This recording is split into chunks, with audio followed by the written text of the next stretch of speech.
From Alumni Stadium in Chestnut Hill, Massachusetts, it's Penn State versus the Eagles of Boston College. Boston College has won the toss. They have elected to receive. And George, I know that you feel that stopping the superb sophomore quarterback, Doug Flutie, is the key Penn State defensively end of the ball game. Absolutely, Stan. He's a very exciting football player, and if Penn State does not contain him, they could be in for a lot of trouble this afternoon. Flutie has completed only 46.5% of his passes, but 10 touchdowns, 14 interceptions. But I think it's also important to point out that Flutie has rushed for over 300 yards. Now, it doesn't show up in the statistics because in college, your yards lost, sacks count against your rushing total, but in actual running the ball downfield, he's rushed for more than 300 yards.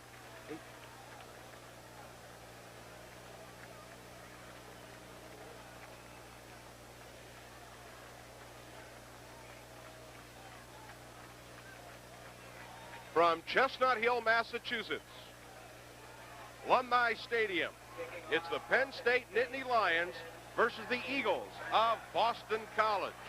Penn State with a record of 6-1, and the Eagles with a mark of 5-1-1.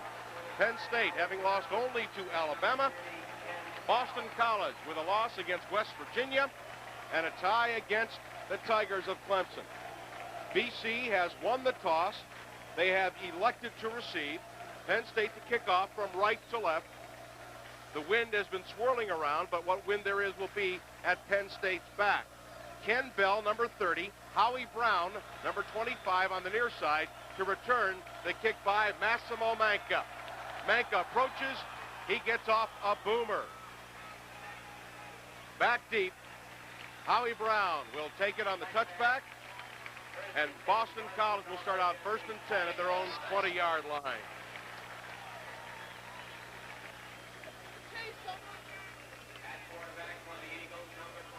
Boston College averaging 23.1 points per game. Doug Flutie, the quarterback. Troy Stratford, the running back. Bob Biestick, the fullback. The wideouts, Zadanek, Paul Zadanek, John Shane. The tight end, Scott Nizilik, and he is the leading receiver on the Eagle club. They come out in an I.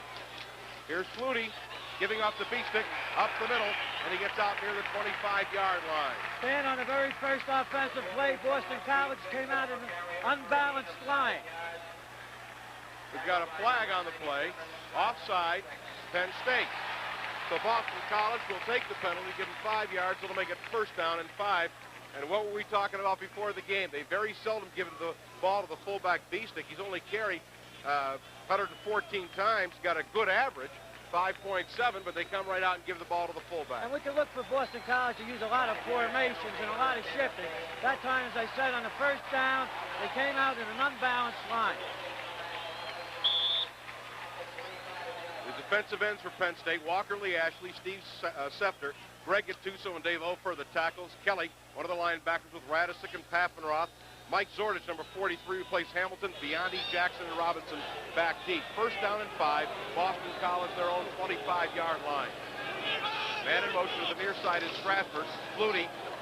Here's the pass on Stratford. He's hit and dropped by Ken Kelly for a loss back at the 21-yard line. They tried the tailback screen, but Ken Kelly was right there to knock him for a 4-yard loss. That'll bring up 2nd down and 9. And Penn State played that screen perfectly. BC was in a, we look at it here, we'll fake the Biestick.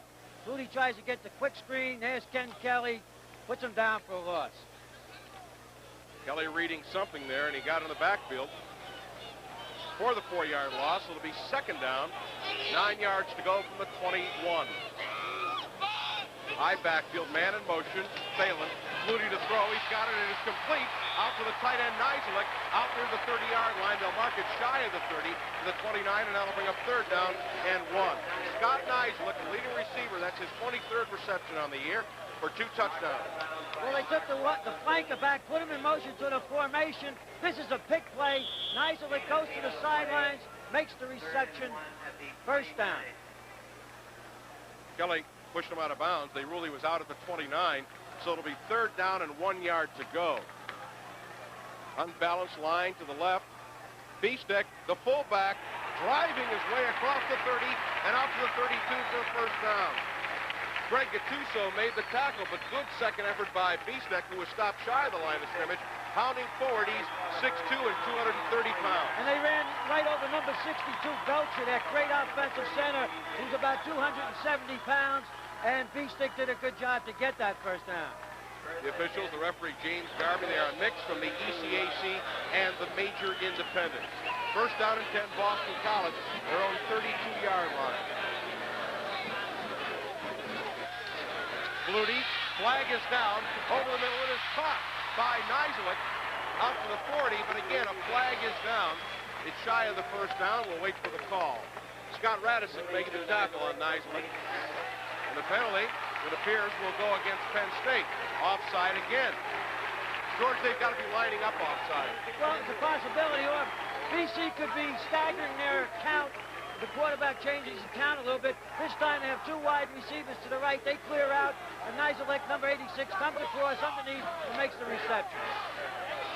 Boston College will have the option to do 2nd and 1 or 1st and 5.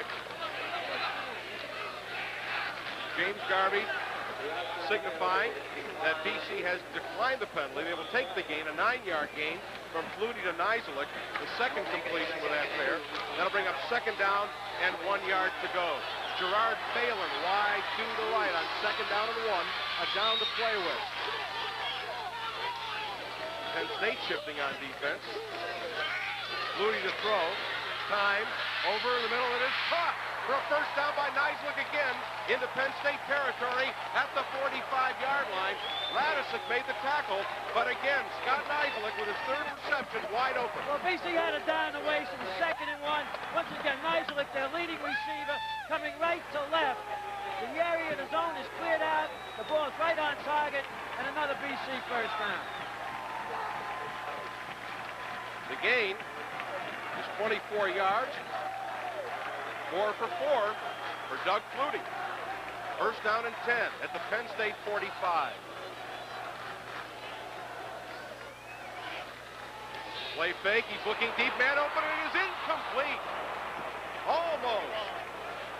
Gerard Phelan open at the 20-yard line, the ball a bit too tall for him, and he was wide open. One interesting point so far, Stan, they haven't tried to sprint out or roll out with Flutie staying in the pocket, dropping back and throwing from that position. Well, as you said earlier, George, BC likes to run that sprint draw, and their play fake does not take place right after the snap. It's late, so the linebackers have to wait. Well, Flutie throws an incompletion. He's looking at Jack Bicknell and his staff.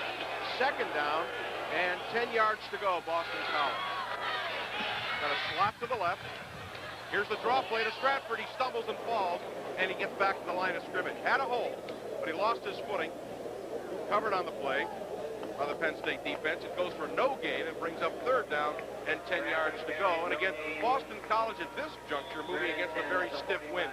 Well, most defensive teams play a little softer when the ball's in between the 30s. But when you cross that 50-yard line to get around their 30, they start tightening up. Look for Penn State to come up with the blitz. 3rd down and long, the first time that Boston College has faced a 3rd down and long. They come out on a close set this time, receivers either side.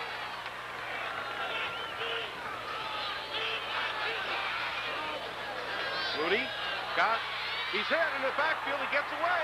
Now he's going to run. He throws, wide open to Phelan. 25, 20, and knocked down at the 18-yard line. Roger Jackson finally brought him down, but Flutie looked like he was going to run. He spotted Phelan, and he's got him for a big gain and a first down inside the Penn State 18. And that's exactly what Joe Paterno was afraid of. Ashley to the top of the screen. Here comes the rush. You see Ashley get his hands on Flutie. He does a remarkable job of getting out. Now Penn State's in trouble. Spots Phelan down there, and he makes a big play. Gerard Phelan, a sophomore from Rosemont, PA. That's his 9th reception of the year. First down and 10, Boston College.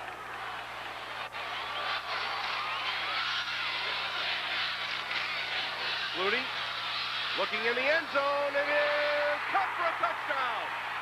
Scott Nizilik, the tight end, catches the touchdown pass of 18 yards, and Boston College has jumped on top. And it's been all Flutie. Let's watch him. He stays in the pocket after a play fake. He sees Nizick in the corner. Nizick runs a beautiful pattern. The ball is right there just before he steps out of the end zone. Beautifully thrown football. Pass was right on the button, and Boston College marches 80 yards, and they moved it right down the field on Penn State. Kevin Snow to attempt the extra point. He is 16 out of 18 on the season. Kick is up. Kick is good. So,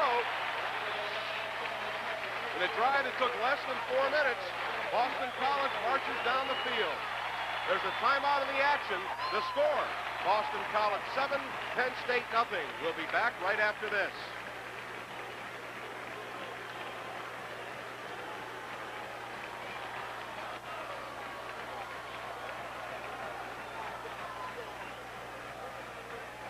Edit cue number 1. After Boston College won the toss, took the opening kickoff, and moved for a touchdown, the Eagles lead 7-0, and Penn State has the ball.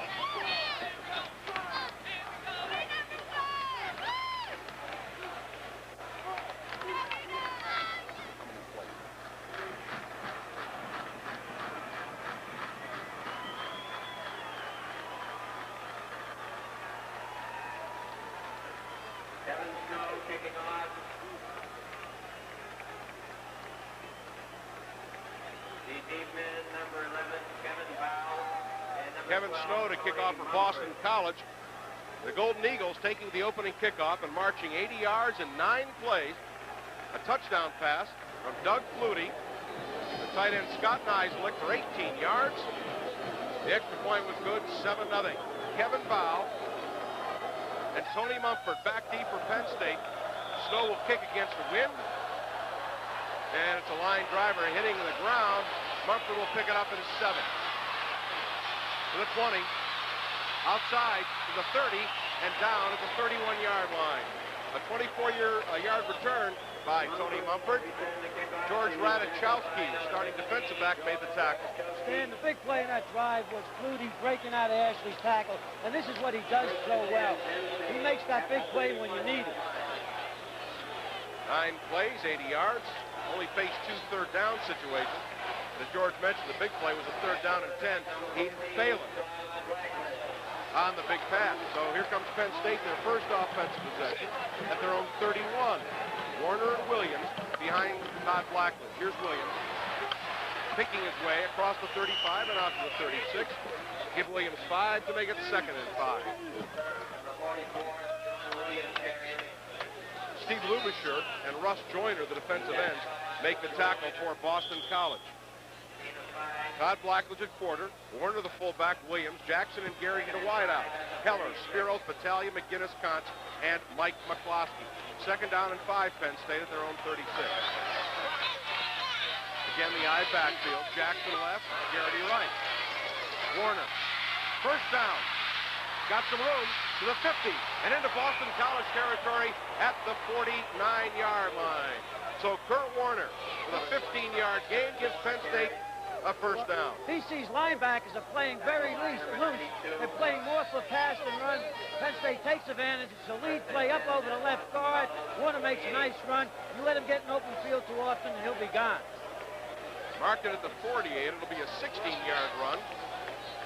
Kurt only needs 97 to become Penn State's all-time leading rusher, passing Lydell Mitchell.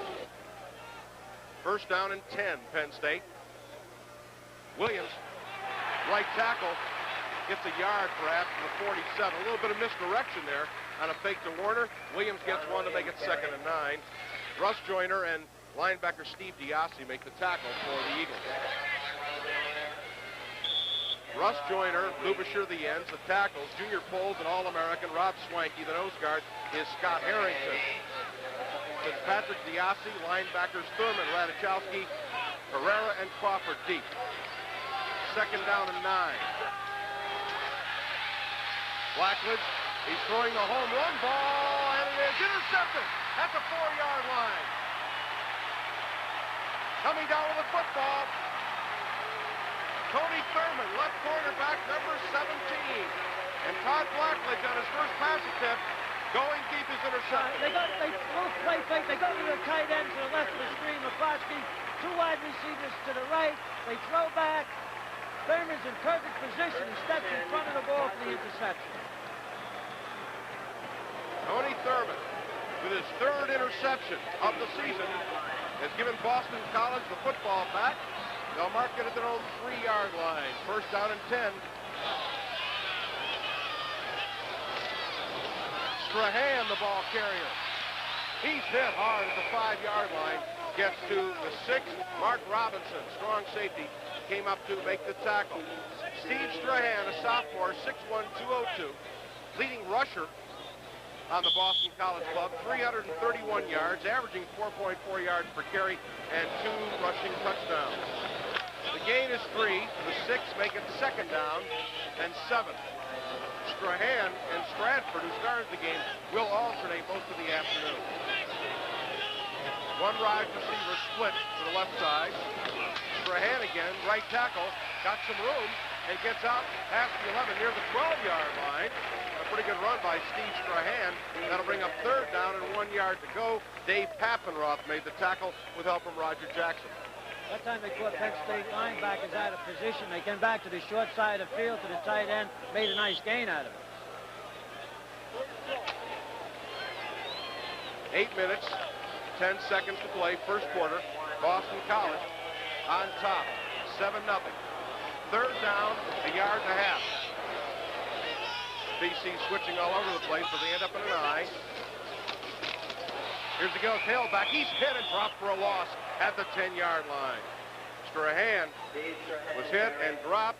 Greg Gattuso making initial contact, and that'll bring up a punting situation, a good 3rd down, short yardage defense. And this time Penn State comes. That's Gattuso, 70, making penetration, getting Strahan in the backfield. Scott Nizelek will come into punt. He's averaging 43.3 yards per kick. He'll be kicking against a wind that has died down somewhat. Kevin Bow is the deep man at midfield. You know, sometimes interceptions backfire on your stand. Penn State's in a position to get excellent field position on this return. Well, now we got some sort of a mix-up. They're changing balls here or what? Timeout will go to Boston College. I think they may have ended up with 12 men on the field. Apparently the snapper hurt his hand, so they'll have to change that around. There's a timeout of the action. The score, Boston College 7, Penn State nothing. We'll be back right after this. Well, Boston College head coach Jack Bicknell will be watching this with interest because his son, Jack Bicknell, is snapping on the punt. Gets off a good one. A little bit of rush, and Nizelek gets off a high fly ball. Foul calling fair catch and taking at the 48-yard line. So the kick is 30 yards, no return. Again, Nizelek kicking against a stiff wind. And Penn State's in excellent field position. When you get a ball, when a defensive team intercepts the ball inside its 5-yard line, sometimes it backfires on you and gives the opposing team good field position. And that's exactly what just happened to BC. Penn State getting the ball now with 7:22 to play in the first quarter. They trail 7-0. First down and 10 yards to go. Penn State at the BC 40. Motion Warner. Blackwood's looking. He throws out in the flat. It's caught by Williams for a loss at the 42-yard line. Great defensive play by Steve Diassi, number 99. This is excellent pass defense. BC only rushes 3 people. Blackwood cannot find a receiver. Tries to go to his checkoff man. Over here, Williams, and Diassi's there to make the play. Last week, Georgia ran the same play, but to Warner, and I had the feeling was supposed to go to Warner, but he was covered. The loss is 2. Second down and 12.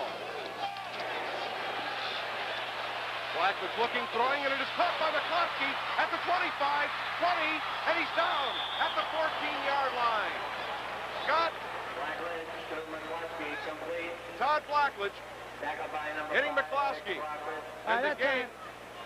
We have 2 receivers to the left, the tight end, McCloskey's to the right of screen. A light rush by BC, only 3 men are coming. McCloskey does a turn in, little curl, missed tackle, almost takes it all away. Well, the gain is good for 28 yards and a first down. Kenny Jackson in motion to the far side. Here's Warner. Williams ahead. He cuts upfield. He's inside the 10 and down near the 7-yard line. Good block by John Williams, and Kurt Warner picks up 6 on the play, make it 2nd down and 4. Dave Pereira, strong safety, along with a free safety, Vic Crawford, made the tackle. Once again, Stan, BC is playing Penn State more for the pass right now, and there's a lot of running room for Penn State. 2nd and 4. Well, the first series of downs, they ran twice for first downs, then tried to bomb, and they were intercepted. 2nd down and 4, Penn State.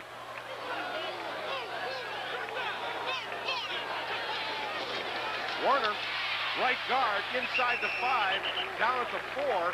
He'll be near the first down, maybe close enough to measure.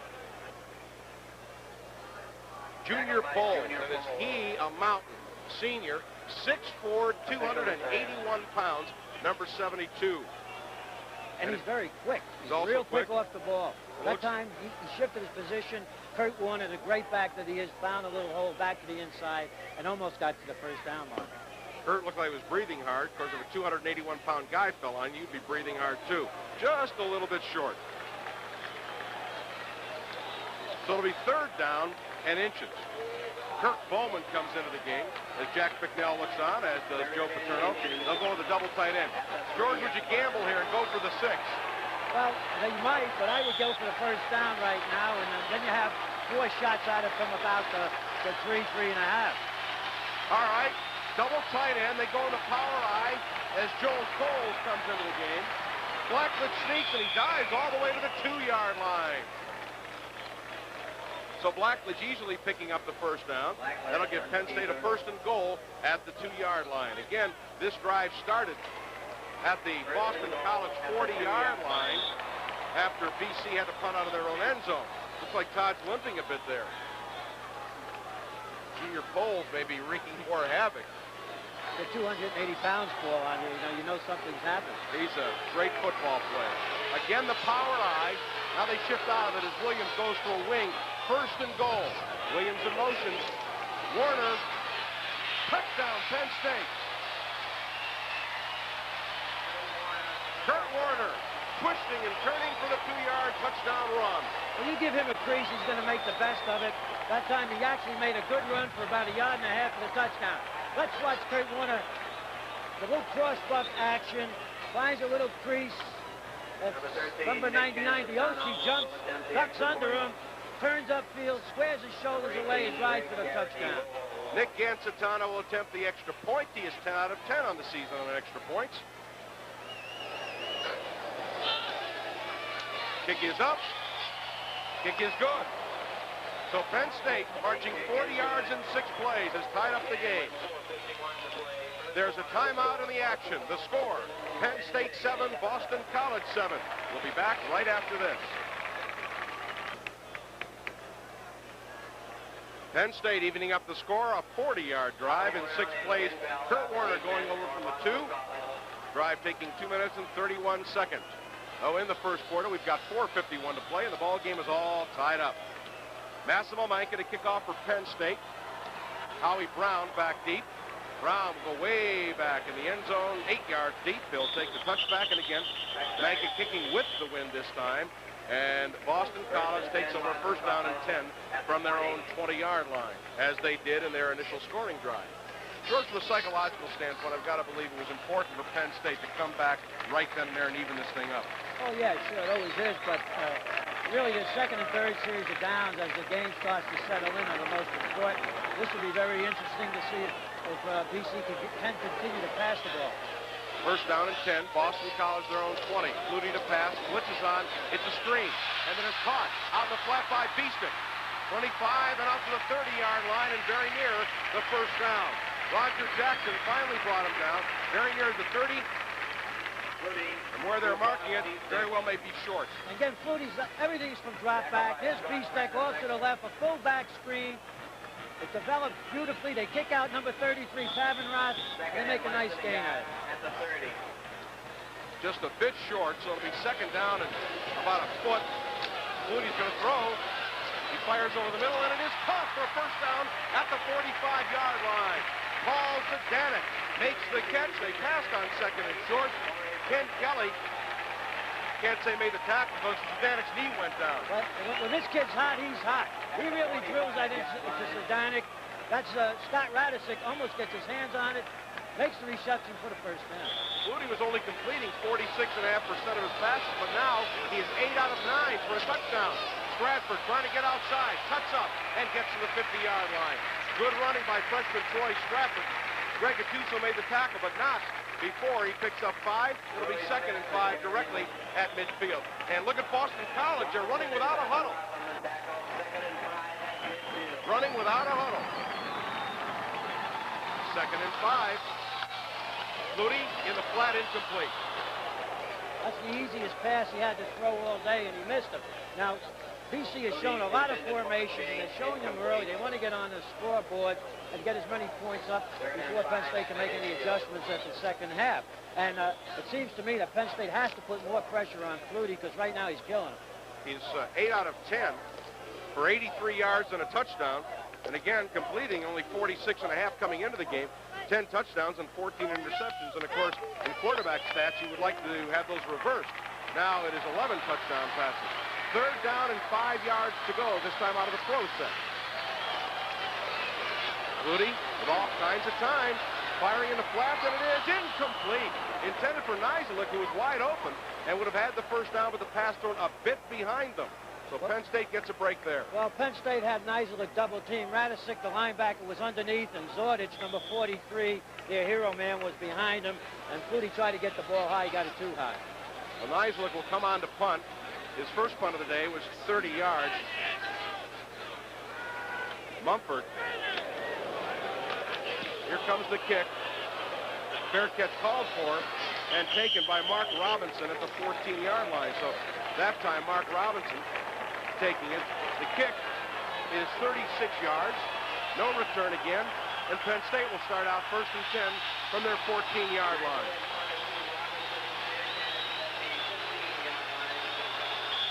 That's the coaching point here, George. Why would they use Mark Robinson instead of Bow in that position? Well, they figured they were going to try to short kick it just like they did, and they'd rather have Mark in there. I think he's very short-handed. Boston College. And we give off to Williams. Williams driving across the 15, gets out to the 17-yard line. Vic Crawford, free safety, came up to make the tackle with help from Steve Diassi, the linebacker. The gain will be 3. It'll be 2nd down and 7 yards to go. And we started to point out that in the 10-game series, Penn State is 10-0. As that last series was a key series for Penn State's defense, this is also a key series for BC's defense. 2nd down and 7, Penn State. Motion. Kenny Jackson. Blackledge to throw. Looking. Incomplete over the middle. He waited for Kurt Warner to clear. A flag is down. He waited for Warner to clear, but he never did. Looks like a holding penalty against Penn State. Well, let's see if BC takes it, because it would be 3rd down and 7. And BC, especially when Penn State uses motion, is showing a lot of man-to-man coverage, and they're not rushing any more than 3 or 4 people so far. Todd has all day long to throw back there, and maybe he should take off with the ball. He had plenty of running room that time. He certainly did. Penalty against Penn State for illegal use of hands. Boston College declines. That makes it 3rd down and 7 yards to go. 2:57 to play first quarter. Game is tied at 7 apiece. Penn State with a slot to the right. Play fake. Blackledge throwing over the middle. Wide open is Garrity. He's got it at the 40 and out to the 41-yard line. First down, Penn State. Greg Garrity with his 23rd reception of the year. Brought down by Dave Pereira and Vic Crawford, but not before the Nittany Lions get the first down. That time they caught him in zone defense, anticipating pass. Here's Garrity from the top of the screen. Finds a little hole in the middle. Sits down. There's the ball. First down. He's sure-handed receiver. So Penn State picking up the first down. The gain is 24. First down and 10.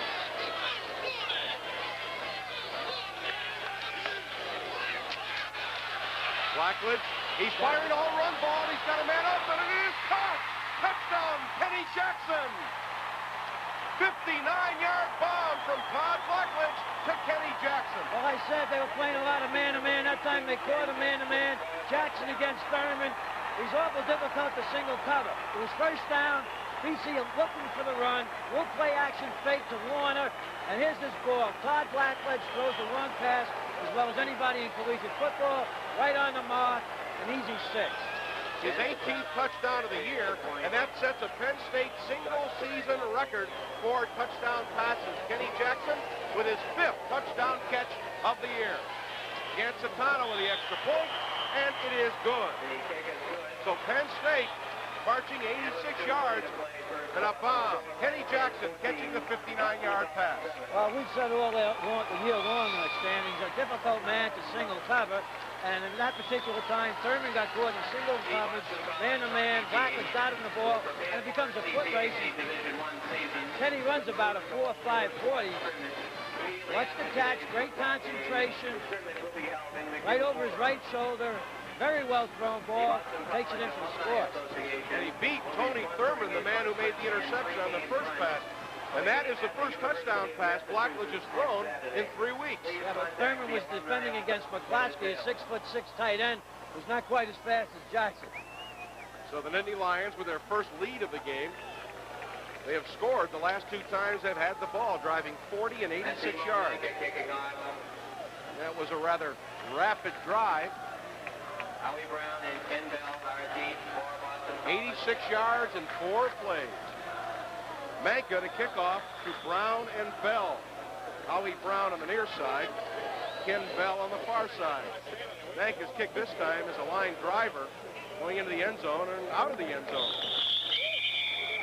So the means wasn't the same, but the end was exactly the same. Another touchback, and BC will take over 1st and 10 at their own 20 with 2:20 to play in the first quarter. There we saw an example of the difference between a long passer can throw the ball 50 yards in the air. You get a quick score. As of Flutie, who's been on target almost all day, but he's got to throw 3 or 4 to get upfield. First down and 10. Boston College for the 3rd time starting out at their own 20-yard line. Flutie looking over the middle, and it is popped up in the air and almost intercepted. Ken Kelly had that baby sitting up there, but he just couldn't get himself turned around in time. And great undercover by Scott Radisick, number 97, who got in front of Zadanek and got his hand on the ball, making it pop up. We want to remind you that announcers on this telecast are contracted and paid for by Total Communication Systems, and any rebroadcast, reproduction, or other use of the accounts of the game without the express written consent of Total Communication Systems is prohibited. And as we mentioned, Todd Blackledge has tied the career mark 37, but he also holds a single season record for touchdown passes with 18. 2nd down 10. Flutie again. Now he's going to scramble out of there. Trying to get outside. He does, and he scrambles forward to the 27-yard line. Walker Lee Ashley finally caught him, but Doug Flutie at 5'10" really runs with some power, and he's dangerous. Oh, he's an excellent run. He's got quick feet, but, you know, you run your quarterback like that, and he scrambles when he has to come back. Now, this time he scrambled to contain people, force him back up to the inside. Now, watch this. He has to come up into the lanes where people can get a shot at him, and sooner or later somebody's going to really lay the wood to him. That 349 yards, again, is misleading because in college, quarterbacks have yards deducted for rushing on sacks. He's gained more than that. 3rd down and 2 yards to go for the first down for Boston College. Flutie with a play fake. He's rushed out of the pocket. They're after him. He's going to run. First down, 35, 40, and he runs out of bounds at the 45-yard line. Doug Flutie picks up 17 yards when it looked like he'd be dropped for a loss. Right now you're seeing a one-man team. This kid can do it all. Once again, Penn State's expecting this, and he still gets away with it. That's Radisick out there. Zordich, 43's chasing him, and Flutie turns on his feet, gets around the corner. He's going to do it all on his own, gets a first down. Nice cutback, and gets to the sidelines and out. Yeah, Scott Radisick sliding into third base for that move. First down and 10 now, Boston College at their own 45.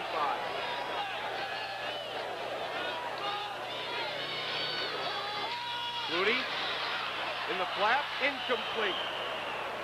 Intended for tight end Scott Neislich. Mike Zordich, the hero, is on the coverage. Pass a bit low. Second down and 10. You know, Stan, Flutie might be the best scrambler to come down the pikes and Strand talking him, because it's not only the scrambling, it's his ability to pick out his receivers. He has great peripheral vision, and he can get the ball to them upfield while he's on the run, and that's devastating. The one thing I like that he does for a scrambling quarterback, he doesn't go back there thinking run. He lets his patterns develop, and he takes off if he has to. Great intuition. Second and 10.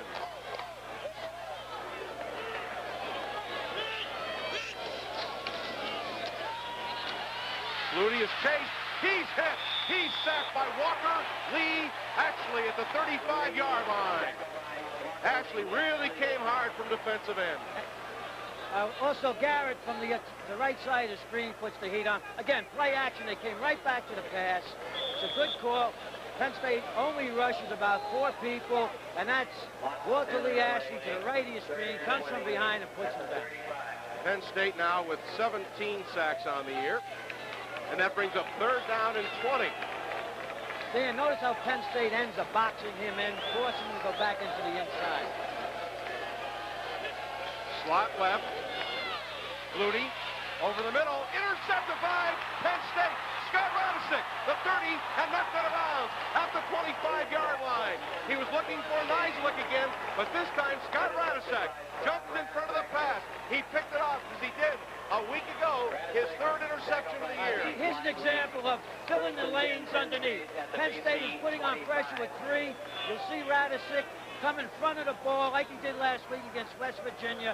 Undercover man, a big 235-pound linebacker, and he moves pretty well, gets to the sidelines and out. He's got Penn State in position at the 25-yard line of Boston College. Joel Coles at fullback. First down and 10. Kurt Warner slips, gets his balance, picks his way to the 21. Gain of 4, second and 6. Steve Diassi made the tackle. I think they could run the ball with Williams a little bit. Diassi, number 99, looks like he's got an individual key on Warner, but he's following him all over the field.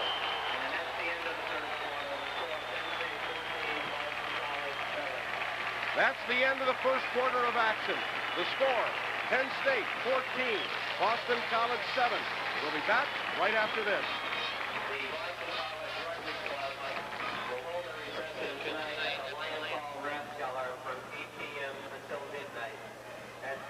There was no further scoring, and the first quarter ended with a score, Penn State 14, Boston College 7. We'll be back right after this. Reception following the Holy Cross game here at Alumni Stadium. Anyone interested should contact the Headed alumni cue number office. 4. After Penn State moved for a touchdown to tie the score 7-7, the Eagles moved to midfield, but the Lion defense stiffened, forced a punt, and Penn State has the ball. Headed cue number 5. Following the Blackledge to Jackson touchdown pass, Penn State leads 14-7, and Boston College has the ball. The New England Championship today.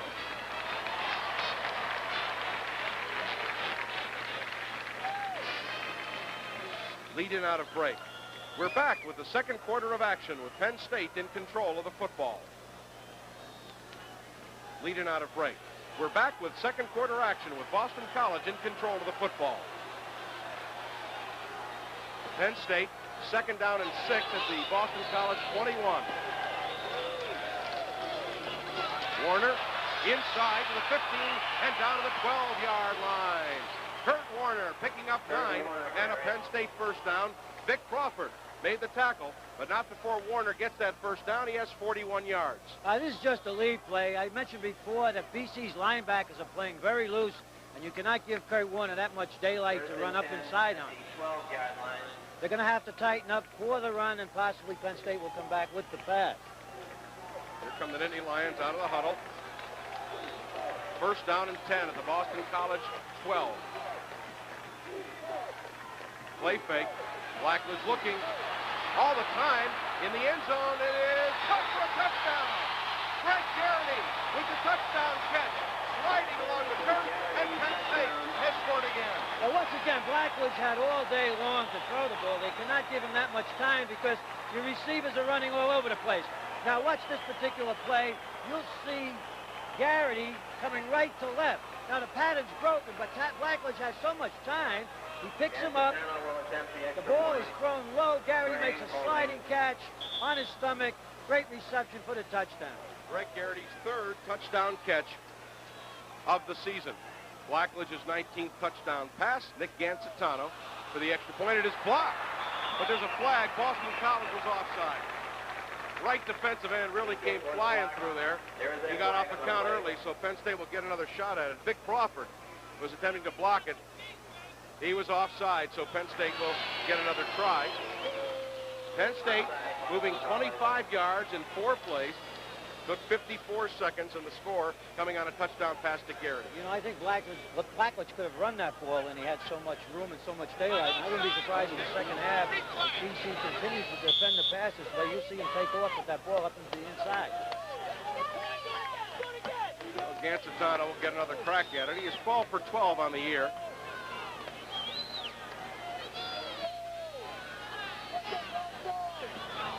Strang holding. Kick is up. Kick is good. So the Nittany Lions, set up by a Scott Radisick interception, have taken a 21-7 lead. There's a timeout in the action. The score, Penn State 21, Boston College 7. We'll be back right after this. Massimo Manca will kick off for Penn State. There's a good seat. If you've got the stomach for it up there. After the interception by Radisick, Penn State moving 25 yards in 4 plays, a 12-yard touchdown pass from Blackledge to Garrity. Boston College's defense has given up just 12.7 points per game coming in.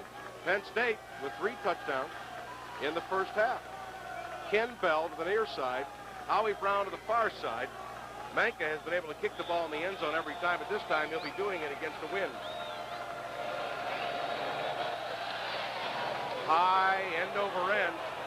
Brown will take it at his 5. 15, 25, 30. Brought down at the 28. Didn't quite get to the 30. Rocky Washington from Beaver Falls and Chris Signor make the tackle. So a good return out to the 28-yard line. This is a fine return by Brown. He sees a little crack there, gets up in it, breaks a couple of tackles, lowers his shoulder, makes a fine return to the 28. Boston College has started their 28-yard line.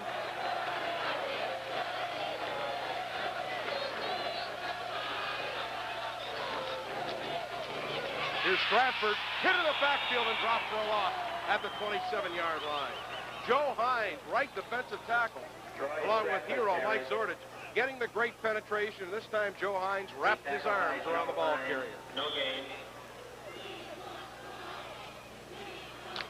So the loss is back to the 27, make it second down and 11, just underway in the second quarter. Rich Strigley has come in at tight end.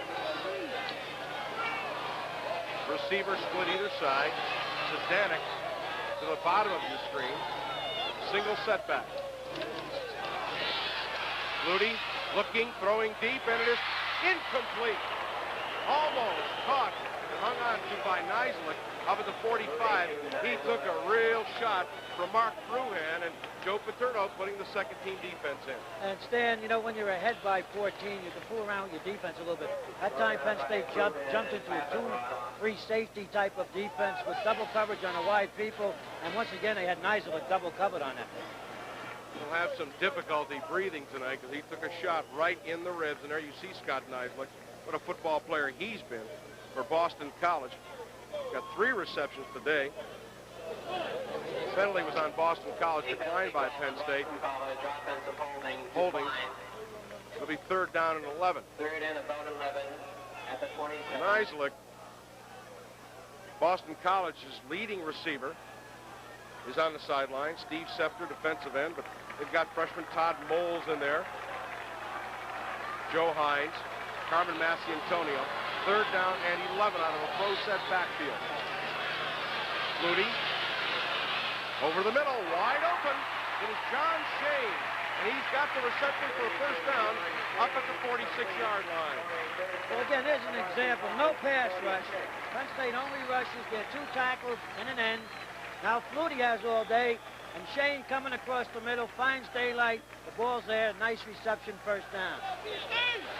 Shane averaging over 17 yards per catch, topped it on that one.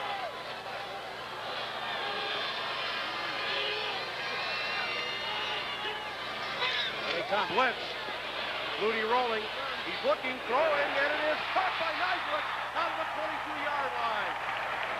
Scott Nizilik back in the game, wide open. And it's a big gain for Boston College down to the Penn State 22. But once again, it's all Flutie. Penn State put the blitz on. He read it, gets to the outside, throwing on the run, hits Nizilik, running a deep corner pattern. The ball is right there. This boy is exceptional. Is Doug Flutie having some kind of an afternoon? Here come the Eagles, converting on a 3rd and 11, averaging 200 and nearly 250 a game. First down and 10.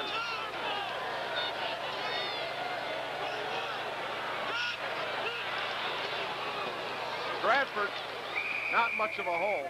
He pounds his way down, though, on a straight dive handoff to the 18. It'll be a gain of about 3, 2nd and 7. Dave Paffenroth making the tackle with help from Steve Sefter, the defensive end. Tackle by Dave Paffenroth, a gain of 3 yards. 2nd and 7 at the Doug Flutie completing 10 out of 17 for 129 yards and 1 touchdown. And he always seems to complete him when BC kind of slows down their momentum. He picks them right up. Eagles now with a 2nd and 7 at the Penn State 18. Here he goes again. The blitz is on. He's hit, and he's sacked back at the 25-yard line. Scott Radicic breaking through on the blitz by Penn State. Takes Flutie for an 8-yard loss. That'll bring up 3rd down. 14 yards to go. They have to do more of that, especially on 3rd down. Again, this time they come. You'll see Radicic to the left of the screen. Flutie doesn't have a chance this particular time. Now, Penn State has been weak on 3rd down situations in the past. Let's see if they can stand up to this one. Well, it's an important one because it's 3rd down and 14. Scott Radicic, the leading tackler on the Penn State defense. 3rd down, 14. Flutie with a lot of time. He's going to scramble out of there. He throws a man wide open. He's dropped by Biestek. Bob Biestek was in for a touchdown, and he dropped the ball. But isn't this kid amazing? And this is what Joe Paterno's been talking about all week. Now, there he is. The blitz is coming, a delayed blitz. He reads it. Now, watch Biestek, who's the fullback. He'll swing out to the left. Cannot find a receiver upfield. Takes off with it. Ducks underneath the tackler. Spots Biestek, and he puts the ball perfectly in his hands, and he drops it. Big break for Penn State. 6 points. Kevin Snow to attempt a field goal.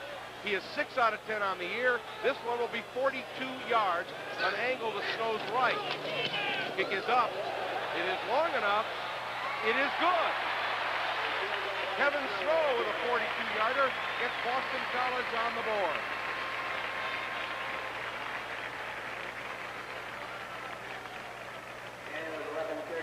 There's a timeout in the action. The score, Penn State 21, Boston College 10. We'll be back right after this. On the coverage, Biestek does not do much more than block in the scheme of their offense. I'm wondering if there's even anybody assigned to him. Yeah, well, he's the outlet receiver. There's somebody's not going to get on him right now, but somebody's aware of him, believe me. Well, Biestek was aware of somebody in Penn State's defense. I think he was kind of looking ahead to see that goal line. Well, he smelled the goal line, took his eyes off the ball, and he'll be thinking about that tonight. Penn State getting on a live, getting it to the field goal. Tony Mumford to the near side, Kevin Bow to the far side. Here's Snow's kick, it bounces. Mumford lets it go over his head, and he'll have to stay in there and take the touchback. Mumford deceived a bit on the high bounce of the ball. Coming in, Mumford averaging 20.5 yards per kickoff return. There will be no return, and Penn State will take over at their 20. 11:34 to play in the half. Boston College on the 42-yard field goal by Kevin Snow, moved 46 yards in 10 plays. And once again, Doug Flutie, as he's done to a lot of other teams, just driving everybody nuts. First down and 10, Penn State at their 20. Warner gets outside, needs one more block. and he gets out of bounds at the 37-yard line. Tony Thurman ran him out of bounds, and that was the man they needed to block to get him all the way down the sideline. Well, Stan, I don't believe BC can continue to play this type of defense. They're too loose against the run. They get their linebackers way off. You let Kurt Warner turn up the corner with a blocker in front of him. He had Loeb, number 60, in front of him, and he's going to bust one on you. Kurt Warner has 58 yards and only 7 carries. That's 8.5 yards per carry. You can see the linebackers, how loose they are. Gain of 17, 1st and 10. Jackson in motion to the far side. Handoff inside to Coles. Gets across the 40 and up to the 41. Joel Coles with a nice 4-yard gain to make it 2nd down and 6. At this pace, Kurt Warner could be on his way to his best rushing day of the year. And he also could move into 2nd place in the all-time rushing list, and 1st place in Penn State. He needs 39 yards to pass Lydell Mitchell at this point. And I look for Penn State to come back with a deep pass to Jackson. He's getting single coverage again. 2nd down and 6. Here's the play fake. Blackledge looking, throwing in the flat that is caught by Garrity. 1st down at the Boston College 41-yard line. They didn't go to Jackson. They went the other way. When they're getting in 2nd and about 5 and 6, BC is jumping into a single coverage on the wideouts. Penn State's picking it up. That was a little play fake. Todd looks off to the right, comes back to the left. The tight end clears out. That's Garrity, one-on-one, coming back to the sidelines. Nice reception. The gain is 18. Todd Blackledge hitting on 6 out of 8 for 140 yards and 2 touchdowns. 1st down and 10. Penn State at the Boston College 41. Blackledge looking for the home run ball. Garrity, it is incomplete and almost intercepted by Thurman. Good coverage by Tony Thurman. Well, that's what they did. They came right back, tried to go deep, expecting one-on-one coverage. That ball was underthrown, and Todd forced it a little bit. Looking at Boston College's defense, George, they say they do not drop off their defensive ends in coverage. Where can Penn State take advantage of that? Obviously in the flat, I would guess. Well, no, over the middle or deep patterns like they're running right now. They like to use their cornerbacks to play man-on-man. But it's not that. They're just not putting enough heat on Blackledge at this particular juncture. 2nd and 10. Warner makes a nice cut and gets down to the 32-yard line. Give Kurt 8 yards. It'll be 3rd and 2. And Penn State has them a little off balance right now. They're throwing on 1st downs, play action on 2nd, coming back with the running play. You can see all that daylight over the left guard. Now, Kurt just follows his fullback, Joel Coles, number 60. That's a lot of running room to give a great running back. And D'Arcy, number 99, comes in a little late. So it is 3rd down, about 1.5 yards for a 1st down. You're thinking field goal. Penn State is going against the wind. Warner, he's got the 1st down, a hard driving run to the 28 and near the 27-yard line. Russ Joyner made the tackle. That's the thing that's great about Warner. He sees the hole, and it's square his shoulders, and he's gone. Well, that's what's so important about it. You have to jam him on the line of scrimmage. If you play your linebackers off, and he can get into that crack, then he can do his thing. Kurt Warner picking up the 1st down. Kurt now with 71 yards on 9 carries. How much do those things cost? $1.25. George, if you got the dollar, I'll take care of the quarter. 1st down and 10, Penn State at the Boston College 27. Single setback and a wing left. Joel Coles breaks a tackle, but not much running room. He gets back to the line of scrimmage. Coles was stacked up. He tried to get outside. No gain. It'll be 2nd down and 10. Joyner made a great play, and Penn State went into a double wing, trying to force BC into coverage, loosening everything up and run the fullback up in the middle. But Joyner pinched in from his defensive end position and made the tackle. 2nd down and 10, and now John Williams comes back at fullback, replacing Coles. Warner, wing right. Here's a blitz. Blackledge looking, throwing over the middle, and it is thrown behind the intended receiver, Kenny Jackson. And the blitz really put a rush. Rob Schwenke on Todd Blackledge. So the pass falls incomplete to bring up 3rd and 10. Well, that's the first real blitz that BC's put on Blackledge, and that ball got away from him a little bit. He had no control over it. Here you see Todd, 6 out of 10, 2 touchdowns. He has been intercepted once, 140 yards. Might see the screen here, Stan, or that reverse that Penn State has used so effectively in the last 2 or 3 games. Would you guess Boston College would blitz again here? Well, yeah, you know, it's a guessing game out there. I would, the way he's throwing the ball. He's got too much time. 3rd down and 10. No blitz, draw play to Williams. Up the middle, he gets down to the 20 and inside the 20 to the 19-yard line. The gain will be 8, but it'll bring up 4th down and 2. And the reason for that, Stan, Penn State wants to get that 3 points back that BC made on the field goal, so they keep the ball to the fullback right in the middle of the field. Tell him to get as much as he can. Hot pretzels and mustard. Can't eat them without mustard. That's one of the rules. Jack Bicknell, BC head coach, and a big part of the rebuilding program here. Nick Gancitano is 1 for 2 on field goals, will attempt a 37-yarder. Almost straight away. Here's the kick. It is up, it is long enough, and it is good. Nick Gancitano with a 37-yarder, and Penn State gets the 3 points back. There's a timeout in the action. The score, Penn State 24, Boston College 10. We'll be back right after this.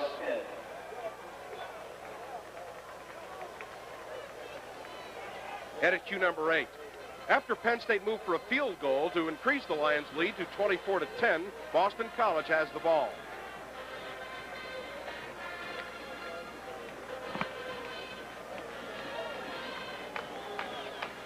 .7:53 to play in the half.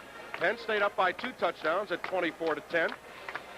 Penn State has played give and take here, George. Every time Boston College has scored, they have come right back to score again. Well, their problem is controlling Doug Flutie, and when you get a boy who can do all the things he can do, you're never out of the game until you get into late in the 4th quarter. He's just dynamite.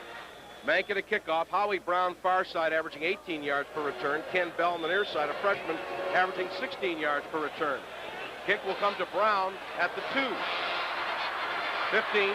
Ooh, he's hit hard at the 20-yard line. He fumbled the football, and I believe Penn State has recovered. No, Boston College. Boston College has recovered the fumble. Rogers Alexander, and that kid, he'll tear your head off. This is a freshman. He's done this all year. Watch the hit on this. Watch the hit on the ball carrier. Number 95 will come into the screen. Right about here, zap. Down he goes, fumbles the ball, but BC recovers. Somewhere in New England, there is a dentist who will have some work to do tonight. He hit a couple of kids from Alabama, and I think they still feel it a few weeks later. He really is a hitter, and he's only about 185 pounds. Well, Joe Paterno's got to like that, and we've got a man down. Let's take another look at that hit. This is what you're supposed to be when you're on a specialty team. You're supposed to punish people. And it is Howie Brown who is being helped up. It's amazing he's up at all. What a shot. And that's why they call it the suicide squad. And Boston College takes over at their own 20.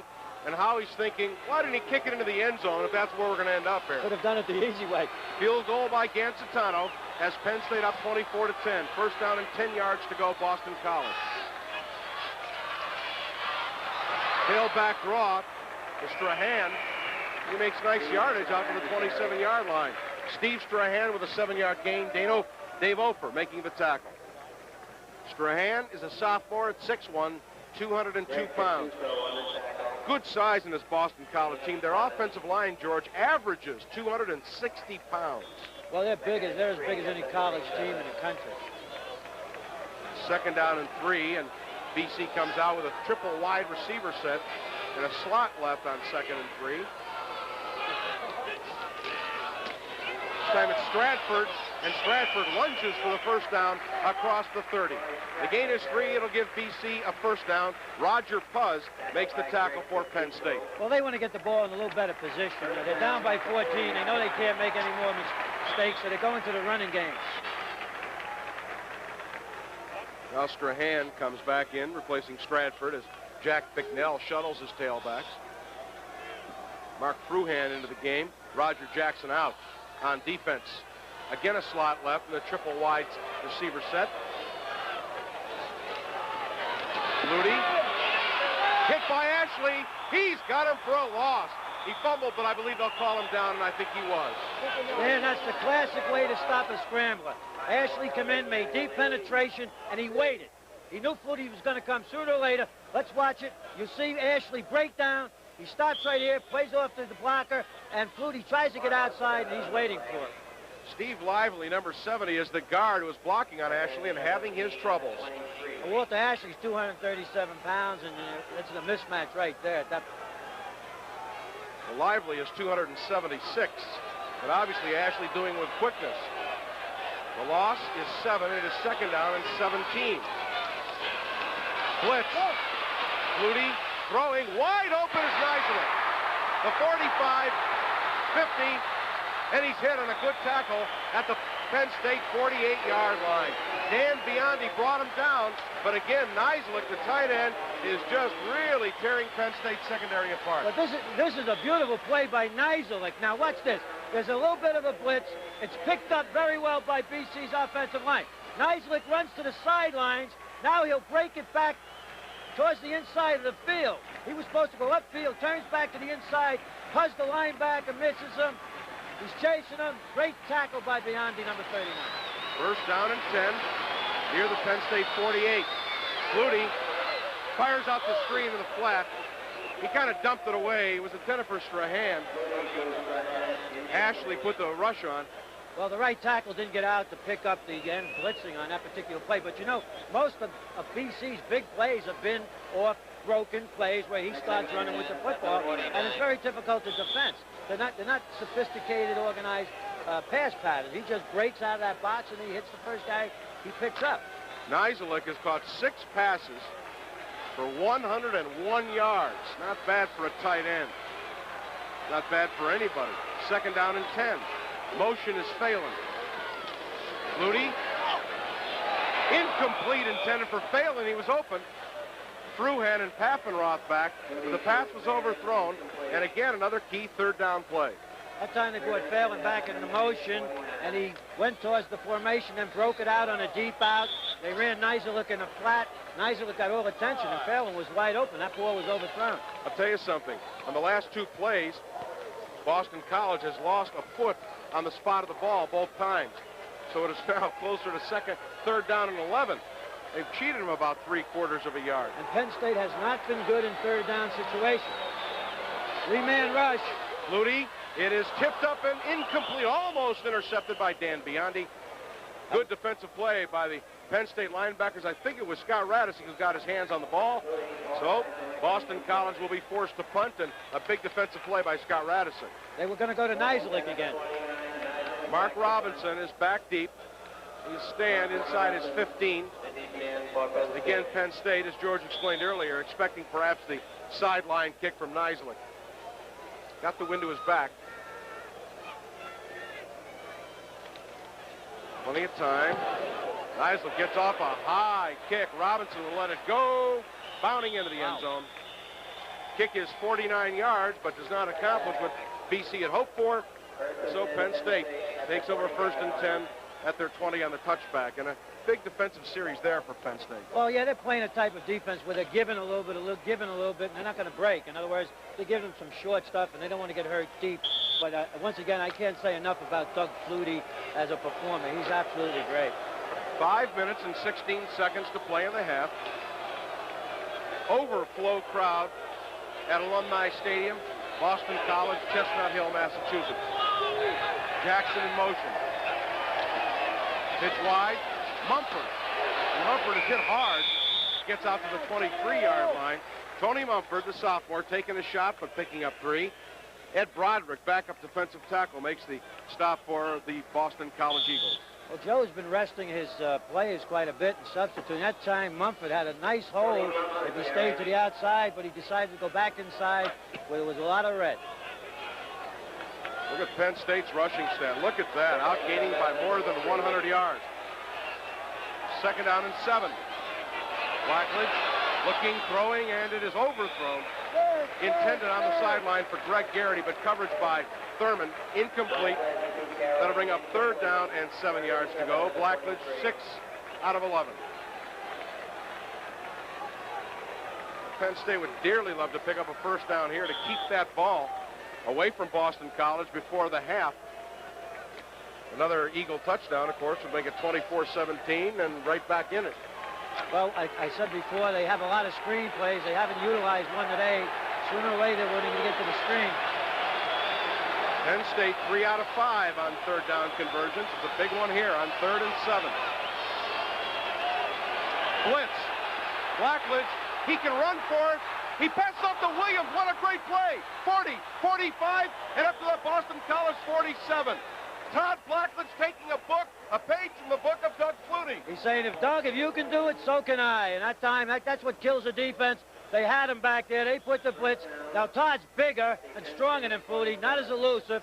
Somebody had a hand on him. He gets the ball off to Williams. They make a big first down play here. And with about 4 minutes to go, Penn State's in excellent field position. Big play, a 24-yard gain. Paul Shaw made the tackle. First down and 10. Warner gets outside. 45, knocked out of bounds at the 41-yard line of Boston College. Kurt Warner picking up more yardage. Stan, Mike McCloskey, Penn State's number 81, the tight end, to the right. Let's see if we can pick up the block he puts on Joyner. Number 88 there. Watch this. Look at number 81 blocking, a run block on Joyner, enabling Warner to get upfield. Excellent. 12-yard gain and a first down for Kurt Warner. Kurt now with 83 yards. First down and 10. Penn State at the Boston College 41. Warner again, up the middle. Good spinning run down to the 36-yard line.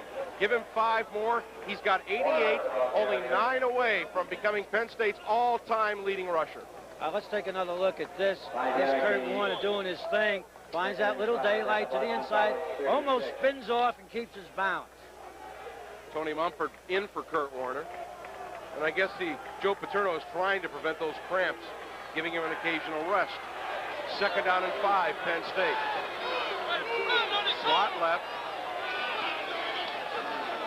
Slot pass. Jackson inside the 30 and down to the 27-yard line. It'll be a first down for Penn State. Dave Pereira makes the tackle with help from Paul Shaw, but not before Blackledge hits Jackson for a first down. This is definitely an audible. They saw there's 2 receivers out there. They saw a loose coverage on Jackson, a check off, a quick pass to him, and again, you let him catch the ball in open field, you're in trouble. And you got to like Garrity throwing that block in there. Penn State first down at the Boston College 27. Hand off inside to Williams. This time Boston College is ready for him. Gain of a couple just inside the 25. Paul Shaw, right defensive end. Number 46 makes the tackle. Give Williams a couple, make it 2nd and 8. There's a little counter play. It's a trap, fullback trap. Spiros, number 56, makes the trap. Williams gets a few. Now, when Penn State uses 2 wide receivers to one side, their tight end is getting single coverage. Might see them come back to McCloskey, number 81. 2.5 to play in the first half. 2nd and 8. Blackledge rolling, looking, man wide open. Jackson, he's got it. Stays on his feet, slips and falls. He'll be down at the 18-yard line. He'll be very close to the first down. And Kenny Jackson might have had a touchdown had he been able to keep his feet. Almost a great job of keeping balance. Again, they took McCloskey. He'll be to the left of the screen. They cleared out with him, and Jackson will come clear across the field underneath. Blackledge takes his time, spots Jackson here. Nobody on him. If that ball was well thrown, BC would have been in big trouble. One missed tackle here. He stumbles. His knee hit the ground, and the ball's dead. Falling a foot shy of the first down. It'll be 3rd down and a foot to go. 1 minute, 55 seconds to play in the first half. Double tight end with McCloskey and Bowman. Warner and Williams. Here's Blackledge to throw. He flips. He throws over the middle. Incomplete to McCloskey. Paul Shaw blitzed Blackledge. Boston College smelling the pass on short yardage. Now it's 4th and a foot, and it looks like Penn State will go for it. Well, I think that was the whole plan. They made up their mind to go for it on 4th, try to get the whole bag on the 3rd down. Sure, number 46 blitz. Nobody picked him up, and Blackledge did a good job just getting the ball away. Well, McCloskey had a chance. He was certainly open, but of course the blitz on Todd Blackledge ruined the timing and everything else involved in the play. Now it is 4th down and a foot. Penn State apparently, after calling this timeout, will disdain the field goal. They only have a foot to go. Plenty of time left, 1:46 to go in the half. Certainly more than enough time for Penn State to get in the touchdown, which would break the thing wide open. Although last year, Pitt was leading Boston College 29-10 and hung on for dear life to win by 29-24. Well, with this kid, anything can happen. He can put points on the board.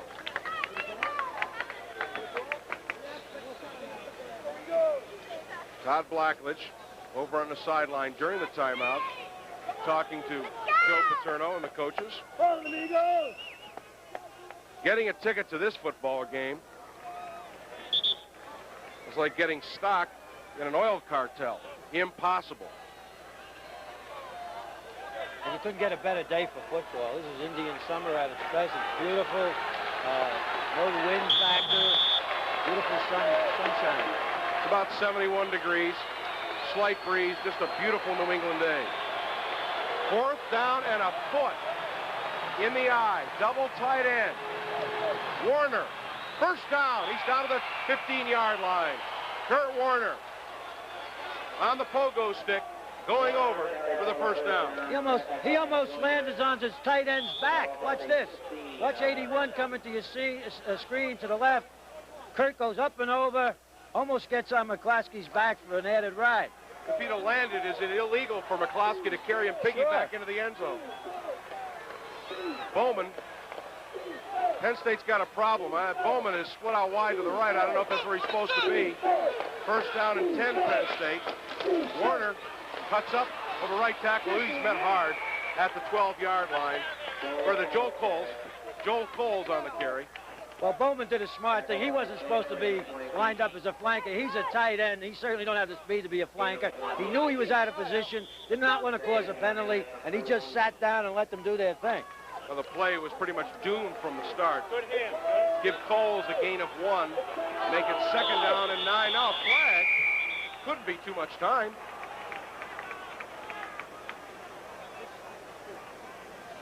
There's a flag in the secondary also. I believe that Joyner came off on the wrong side of the field. He went to the Penn State sideline. That's a penalty. That's exactly what they call, Stan. That's an inadvertent mistake by the kid. He wasn't thinking. Well, that makes Penn State's first down play, in essence, a 6-yard gain. Because now it'll be 2nd and 4. Russ Joyner was substituted on the play, but instead of running off to his own sideline, he came to the Penn State sideline, and you may not do that. Well, the obvious reason, because of the 25 seconds. You know, it's much easier to get off to the close sideline to get you substituted. But that's unfortunate for Boston College. Jack Bicknell now getting an explanation from Garvey, the referee. Doug Flutie listening in his second season with a record of 10-7-1. So march the ball inside the 10 to the 9-yard line. That'll make it 2nd down and 4. 52 seconds to play in the half. Penn State still has 2 timeouts remaining. Blackledge takes the opportunity to talk to Joe Paterno. Maybe it's the other way around. Sometimes it is. You know, Penn State in the last few games have run a reverse down here very successfully. Now, you go into the game and you figure they're going to have a defense. I'm wondering if we'll go back to it and try it again. Or perhaps run the fake reverse, which they did last week against West Virginia. It is 2nd down and 4 at the Boston College 9. And a turning point in this football game right here. Warner, fake reverse. Warner needs 1 block. Got it. The 5 skips the tightrope. Oh, he stepped out of bounds at the 6. They caught him out of bounds at the 6. That will not be enough for the first down. Warner had it. He just couldn't walk the tightrope. But it's also good defense. They were looking a little bit for it. Here's the fake reverse this time. Cole's leading. Kirk tries to put the ball on his left hip, but they're not fooled. Radachowski, actually, number 15, forced him out of bounds at the 6. Warner really never had a shot at the touchdown on the sideline, but he needed 1 more yard to get the first down. It is 3rd down and 1 at the 6-yard line.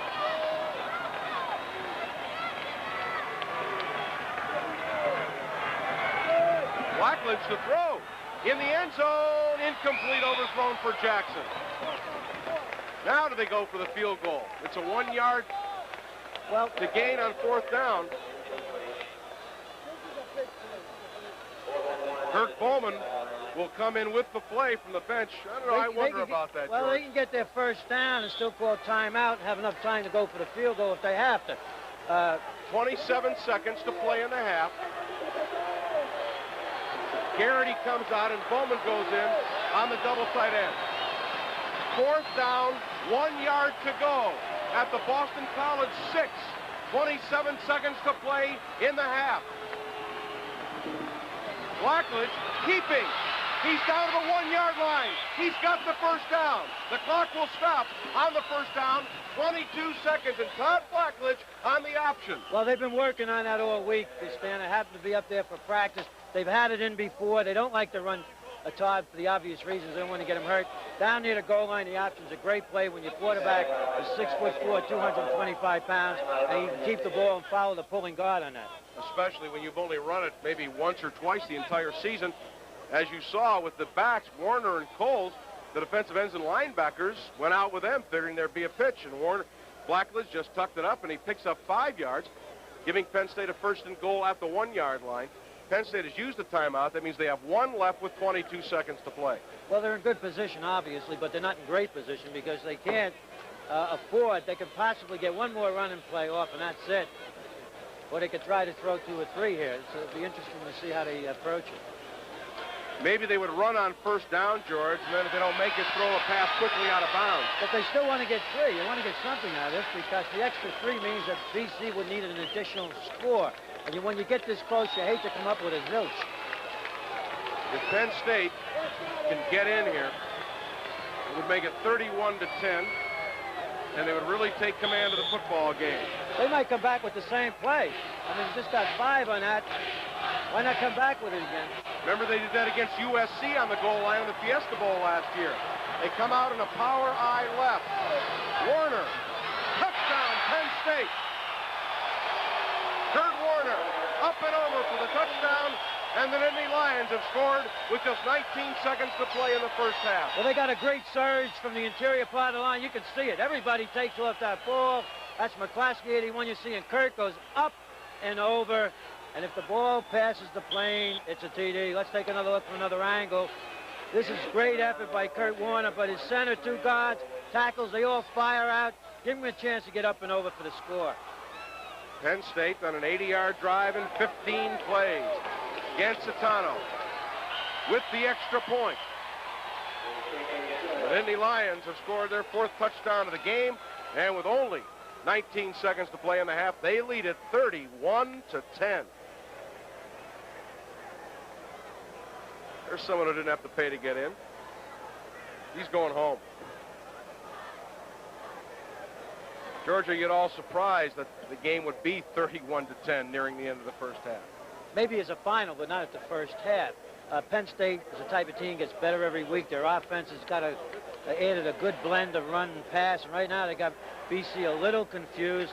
They're running when when BC is looking for the pass, and they're throwing when BC is looking for the run. But this puts the Penn State in great position now, even going against the Doug Flutie, because your defense can play soft, give them the short stuff, keep everything in front of them, and let them eat up the clock in the second half. But with a kid like that, you're never out of the game. You got 30 minutes of football left. Interestingly enough, a lot of Boston College fans weren't sure they could beat Penn State, but they did want to play respectably against them because the eyes of New England. And you can see the Boston College fans are, to say the least, distraught at what has happened. Stratford, Todd Bell, Ken Bell, line drive. Ooh, it kicked up in the air. Finally recovered by Kristoforski, a backup fullback wearing number 90 after the tip. And Boston College, only 14 seconds to play in the half, will probably be content to go in at halftime. And that was a deliberate squib kick to avoid any kind of a return. He's either a Boston College fan or just got the news the Red Sox didn't win the pennant. Boston College with the ball at their own 26-yard line. First down and 10 yards to go. 80 yards in 15 plays. Warner from the 1. Flutie's going to throw. Scramble around for a while. There he goes, throwing the bomb deep, and it is caught by Neisler. and he's down to the 15-yard line. But the clock is run out. Flutie took so long scrambling around, but the clock ran out. Kelly and Robinson going back deep. I'll tell you, Chris Sidnor, number 27, somebody's going to grab him by the back of the neck as he goes in to the locker room, because he lets Nizilik get behind him. You can't leave a receiver until the whistle blows. Now watch this. Flutie does a great job again. He ran the clock out himself, the kid. Wait a minute, they're going to bring it back. They're going to say that there is 1 second left to go in the half. Penn State started to leave the field. You see Nizilik making the reception down to the Penn State 15. There's the play, but apparently the officials' time had 1 second left, and that's what counts, so 2 seconds. 2 seconds, not that it makes any difference. 1 or 2. Penn State left the field. Boston College stayed on the sideline. They felt there were 2 seconds left or whatever. And, of course, Boston College will now take a timeout. They'll have the football at the 13-yard line. Half the Penn State players were in the locker room.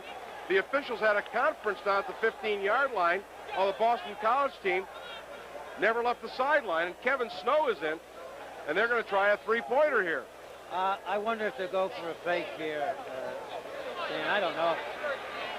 They're down there, they can get a chance to get 6. I don't know where 3's going to help them that much right now, even though they have to come back later. Joe Paterno wants to know if that was a time X, roll X, or what they were keeping the time with, because he thought the clock did say 0, but there may have been I think he's more upset about his defensive back, leaving the receiver while the quarterback was running around. And that's what happens sometimes. You put young people in, you give them a chance to play because it's the end of the first half, and they can put gray hairs on your head. Now, Kevin Lockery, number 7, is the holder. He is also a quarterback. Snow will attempt a 31-yarder, if indeed he does attempt it. He does. Kick is up. No good. He missed it. Kevin Snow missed the field goal. So the half will end. And Joe Paterno's out in the field screaming at the officials. He came out and gave the officials a what for. He doesn't do that very often. That is the end of the first half. The score, Penn State 31, Boston College 10. We'll be back right after this.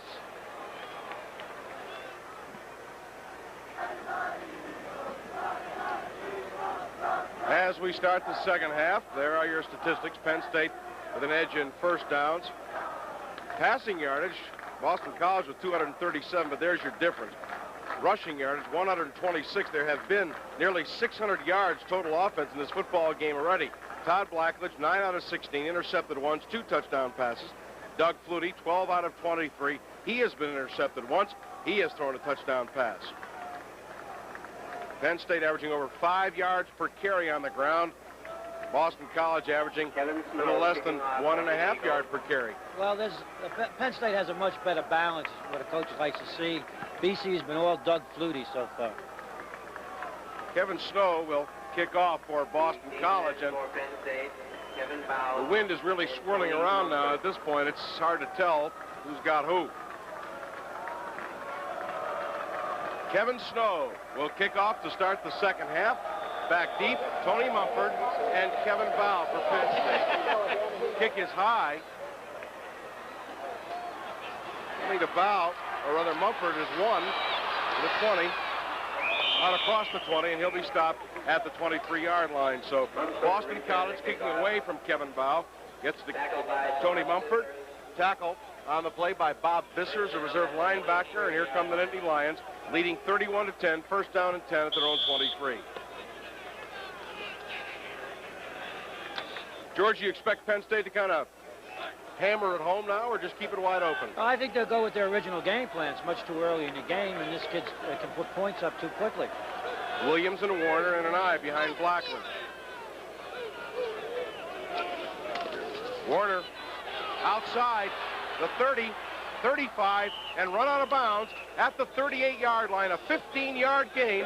Kurt Warner is now Penn State's all-time leading rusher, passing Lydell Mitchell. The record was 2,949. And Kurt Warner now has 110 yards on 15 carries this afternoon. He's passed some pretty good backs like Lenny Moore, the all-time great, and Franco Harris. And we may see here, spotting the ball just a little bit back, but Kurt Warner on his way to his best day of the year, 110 yards and 15 carries. The all-time leading rusher at Penn State. Here's Warner again. Oh, he's got a hole again. And a good tackle up at the 47-yard line prevented him from getting a whole lot more. Vic Crawford, the free safety, came in to make the tackle, but not before Warner is able to pick up 8, make it 2nd down and 2. Well, Stan, you can see how much running room he's got. They pull a guard 60 live. Look at the hole here. BC continues to play loose on defense, and that's Crawford, the safety, coming up, having to make the tackle. 2nd down and 2, Penn State. Their initial possession of the first half. Kenny Jackson wide right. Garrity splits left in the eye. Blackwoods will throw for it. Looking, firing. It is incomplete. Intended on the near sideline for Jackson. Thurman on the coverage. Bit of bumping, but a good clean play by Thurman. That'll bring up 3rd down and 2 yards to go. You know, significantly, Penn State has not had to punt yet in this football game. That's how much their offense has dominated the football game. That time Jackson faked the post and ran it deep out. The ball was underthrown. 3rd down for Penn State. Jackson and Garrity come out. They'll go with a double tight end. And the offensive line, which has just done a magnificent job all day long, will have it put to him again. Out of the power eye, they shift with Williams on a wing right. Watch for the motion. There it goes. Warner hit at the line of scrimmage and stopped for a 1-yard loss. That time, Russ Joyner came across, got the penetration. Warner will lose a yard. First time today he's lost in the yardage, and it'll be 4th down and 2. Well, BC was in their short yardage defense, obviously, and they came hard and they put him down for the loss. So Giacomero will punt for the first time today. Phelan is back deep. Giacomero gets it up in the air. Phelan takes it as 11, fair catch. So the kick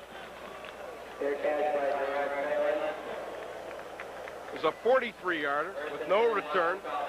Giacomero came into the football game averaging 40.4, so we'll improve a bit on that. Gerard Phelan taking the fair catch at the 11. So Boston College has held on the first possession, and you wonder about that pass on 2nd and 2. Of course, if they would have completed it, you don't wonder. Here come the Eagles, down 21 points.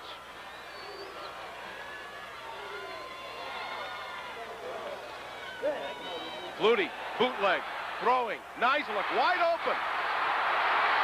40. And he's down at the 43-yard line. What a well-conceived play by Boston College. A 32-yard gain and a 1st down. Mark Robinson made the tackle. Bootleg all the way. It's Flutie on a bootleg. You'll see the tight end just run a little circle pattern. I mean, he was looking for Nizeluk all the way. Nice gain. Now, somebody on Penn State's defensive end on the line of scrimmage is responsible for that bootleg. Walker Lee Ashley came with a rush inside. Nizeluk really having an afternoon. He's caught passes for more than 200 yards already.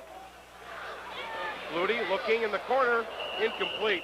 A mix-up between Flutie and Zadanek. Zadanek has not been much of a factor. He came into the game with 21 receptions, averaging nearly 17 yards a catch, but Penn State has done a good job on him.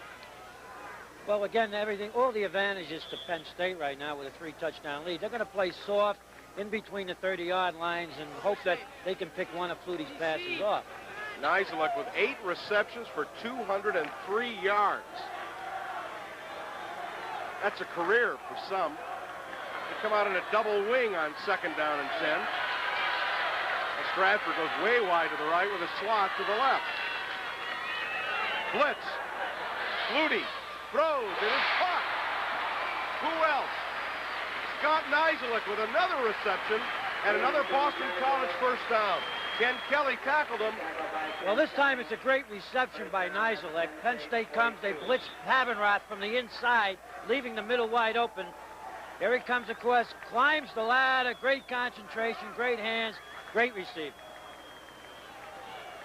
9th reception.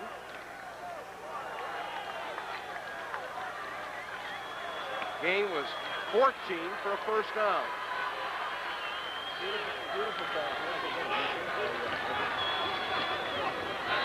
Flutie looking over the middle. Wide open is Phelan. Inside the 20 to the Penn State 17. Kelly and Fruhan made the tackle, but Phelan makes the reception, and Flutie's got him on the move. Well, once again, they're only rushing 3 or 4. The middle's wide open. Here comes the ball across to the inside. The linebackers could not get underneath. Another big play for BC. Flutie 15 out of 27 for 307 yards, but only 1 touchdown. First and 10 at the Penn State 17. Here's the blitz. Flutie fumbles. The ball is loose, and Penn State, I believe, has recovered. Yes, they have. Well, Stan, we've talked about it before. Every time they put the blitz on, they create a little havoc in BC's backfield and make Flutie do some things he doesn't want to do. That time they put the blitz on. The blitz forces the fumble as Flutie, watch him, he pump fakes here, tries to take off with the ball, and there it goes. That's Walter Lee Ashley, the All-American defensive end who's got his arm, and Penn State gets the recovery. Greg Gattuso, we believe, got the recovery. It may have been Zordich. Gattuso, that's Penn State's 4th sack of the afternoon. And I think significantly, Boston College has not tackled Todd Blackledge for a loss. Give it an assist to Ashley on that one. First down and 10. Here's Warner, gets outside, good block from Williams, gets out to the 30-yard line. Kurt Warner piling up the yardage, and Penn State really got out of a tough spot. Diassi ran him out of bounds. That really takes the steam out of an offensive team when you move right down the field like that. You look like you're going to get a score, and you fumble the football deep in your... As we start the second half, there are your statistics. Penn State with an edge in first downs. Passing yardage, Boston College with 237, but there's your difference. Rushing yardage, 126. There have been nearly 600 yards total offense in this football game already.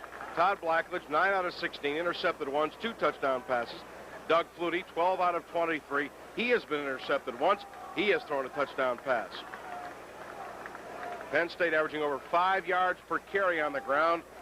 Boston College averaging a little less than 1.5 yards per carry. Well, Penn State has a much better balance, what a coach likes to see. BC has been all Doug Flutie so far. Kevin Snow will kick off for Boston College, and the wind is really swirling around now. At this point, it's hard to tell who's got who. Kevin Snow will kick off to start the second half. Back deep, Tony Mumford and Kevin Bow for Penn State. Kick is high. Only to Bow, or rather Mumford, is 1 to the 20. Out across the 20, and he'll be stopped at the 23-yard line. So Boston College kicking away from Kevin Bow. Gets to Tony Mumford. Tackle on the play by Bob Vissers, a reserve linebacker. And here come the Nittany Lions, leading 31-10. First down and 10 at their own 23. George, you expect Penn State to kind of hammer it home now, or just keep it wide open? I think they'll go with their original game plan. It's much too early in the game, and this kid can put points up too quickly. Williams and Warner and an eye behind Blackledge. Warner outside the 30, 35, and run out of bounds at the 38-yard line. A 15-yard gain. Kurt Warner is now Penn State's all-time leading rusher, passing Lydell Mitchell. The record was 2,949, and Kurt Warner now has 110 yards on 15 carries this afternoon. He's passed some pretty good backs like Lenny Moore, the all-time great, and Franco Harris. And we may see here, spotting the ball just a little bit back, but Kurt Warner on his way to his best day of the year, 110 yards and 15 carries. The all-time leading rusher at Penn State. Here's Warner again. Oh, he's got a hole again. And a good tackle up at the 47-yard line prevented him from getting a whole lot more. Vic Crawford, this free safety, came in to make the tackle, but not before Warner is able to pick up 8, make it second down and 2. Well, Stan, you can see how much running room he's got. They pull a guard 60 lob. Look at a hole here. BC continues to play loose on defense, and that's Crawford, the safety, coming up, having to make the tackle. 2nd down and 2, Penn State. Their initial possession of the first half. Kenny Jackson wide right. Garrity splits left in the eye. Blackledge will throw for it. Looking, firing. It is incomplete. Intended on the near sideline for Jackson. Thurman on the coverage. Bit of bumping, but a good clean play by Thurman.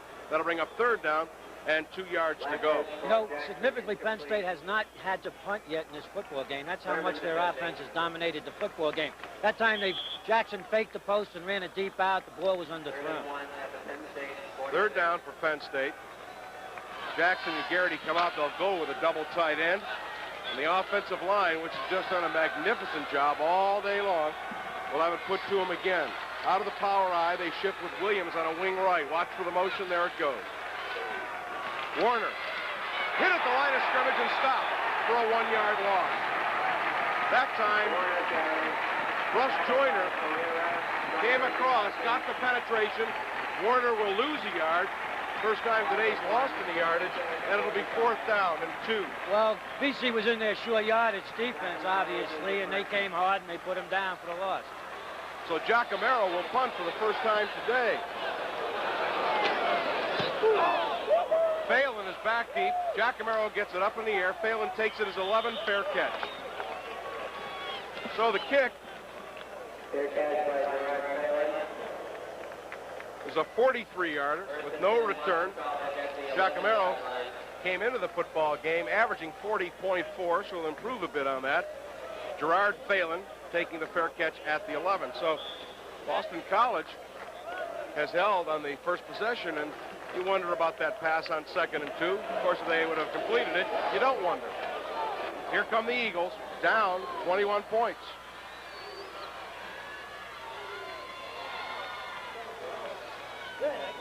Flutie, bootleg, throwing, Nizeluk wide open.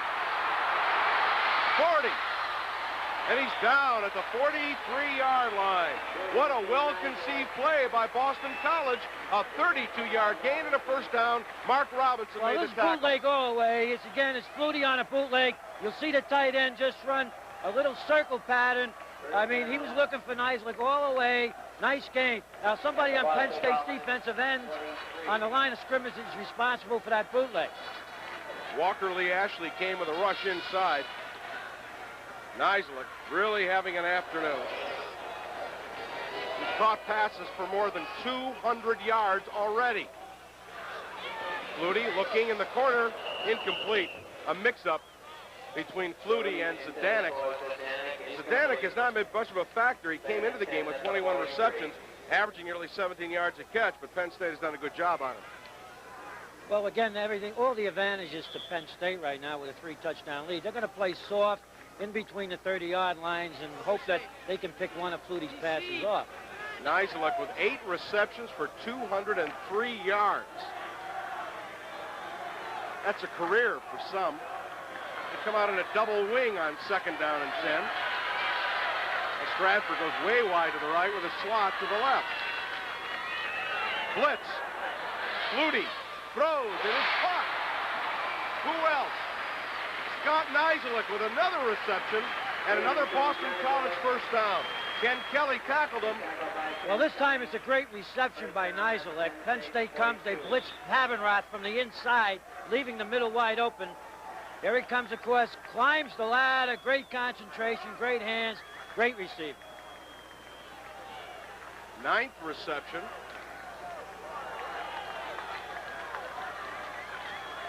Gain was 14 for a first down.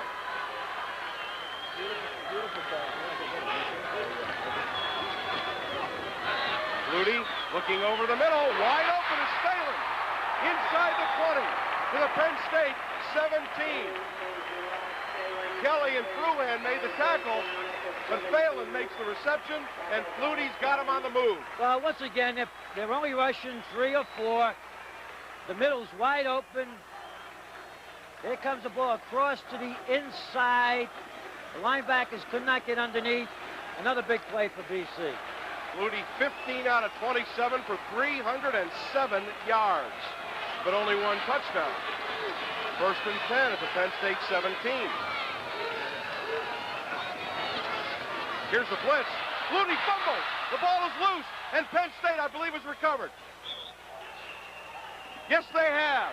Well, Stan, we've talked about it before. Every time they put the blitz on, they create a little havoc in BC's backfield and make Flutie do some things he doesn't want to do. That time they put the blitz on. The blitz forces the fumble as Flutie, watch him, he pump fakes here, tries to take off with the ball, and there it goes. That's Walter Lee Ashley, the All-American defensive end who's got his arm, and Penn State gets the recovery.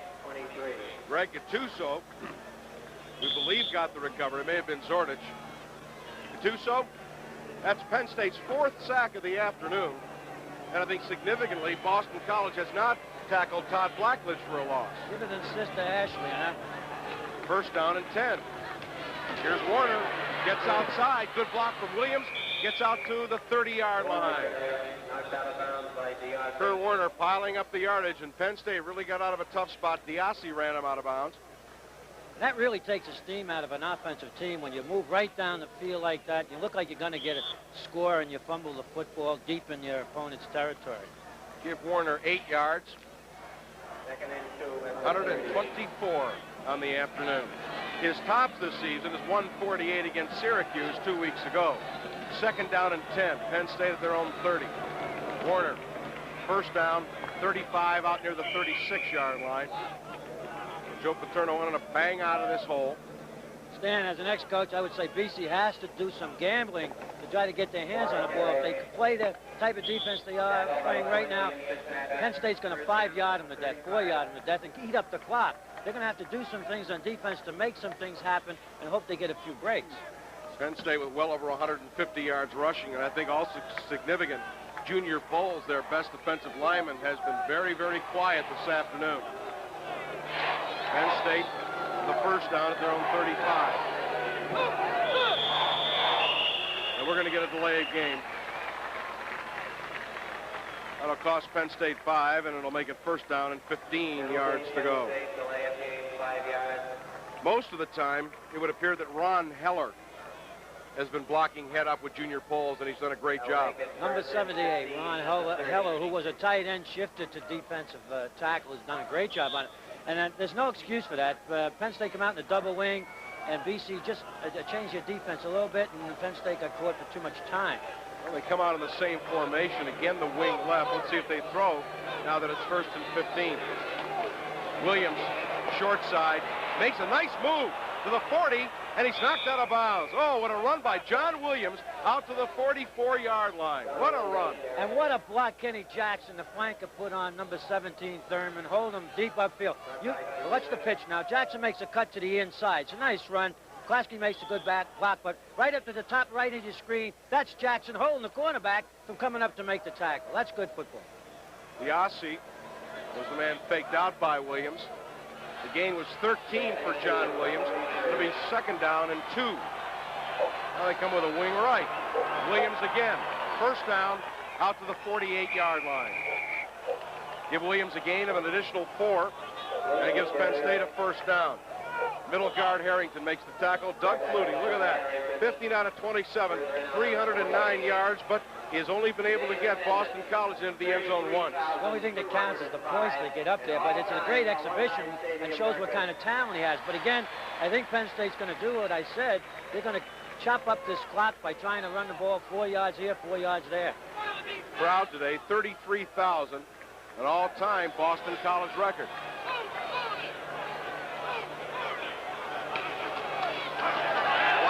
Blitz, he throws in a flat that is overthrown, intended for Kurt Warner, but the blitz was on. T.J. Fitzpatrick, one of the inside linebackers, put the heat on Blackledge, forcing him to throw hurriedly and away from Warner. We might see a big play coming up because Penn State is showing their passing formation, which is their double wing, so more than they have their I formation. Garrity will split to the right. Jackson goes wide left. Second down and 10. Warner, left tackle. Look at him battle. Look at him fight down to the 45-yard line. give Warner a gain of 7. It'll be 3rd and 3. Paul Shaw makes the tackle. Well, the great backs, sometimes you can best gauge them, George, by the way they run inside. Absolutely, but what they're doing now, they're so confident of getting 5 and 6. They're taking one down the waist and go for the big one, the touchdown pass, and also that keeps BC off balance on defense. That's Doug Flutie wondering when he'll get the ball back. It's 3rd down and 3. The blitz is on. Blackledge throws out in the flat. It is incomplete. Another good rush put on by the inside linebacker, Diassi. It forced Todd again to get the ball away early. So Penn State not having much luck. Is that Sonny Bono? Looks like it. Does. That's not Cher. That is not Cher. If it is, she's in a lot of trouble. All right, Phelan will go back deep at his 10-yard line, and Giacomero, one kick for 43 yards. So attempt to get it away. Once again, they're going to put BC in bad field position. Giacomero gets it away. Phelan takes at his 9. He'll try to return. He's hit at the 11 and gets out to the 13-yard line. There's a timeout in the action. The score, Penn State 31, Boston College 10. We'll be back right after this.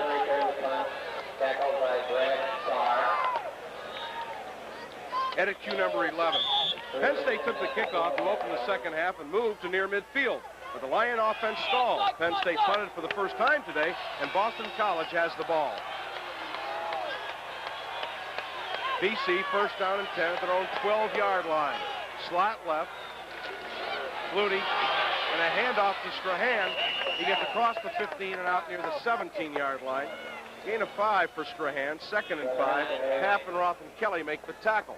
Dan, Roger Jackson is out of the ball game. They have Fruin, number 92, Penn State in the defensive backfield. BC might go after him. He hasn't played that much. After running on first down, there you see Dave Paffenroth. 2nd down and 5, Boston College. Exactly 9 minutes to play in the 3rd quarter. Single setback is Beeston. Flutie, bootleg, throws on the run. It is almost intercepted. Mark Fruin had his hands on the ball as Flutie, looking for Nislett, could not hit him, and Fruin almost had it. That time Penn State had a defense. They looked for the bootleg. The defensive containment put pressure on Flutie, had to get rid of the ball real quick. We almost had an interception. So Mark Fruin, who George just talked about, playing the quarterback for Roger Jackson, almost picks one off. Good pressure by Steve Sefter, the defensive end. 3rd down and 5, Boston College.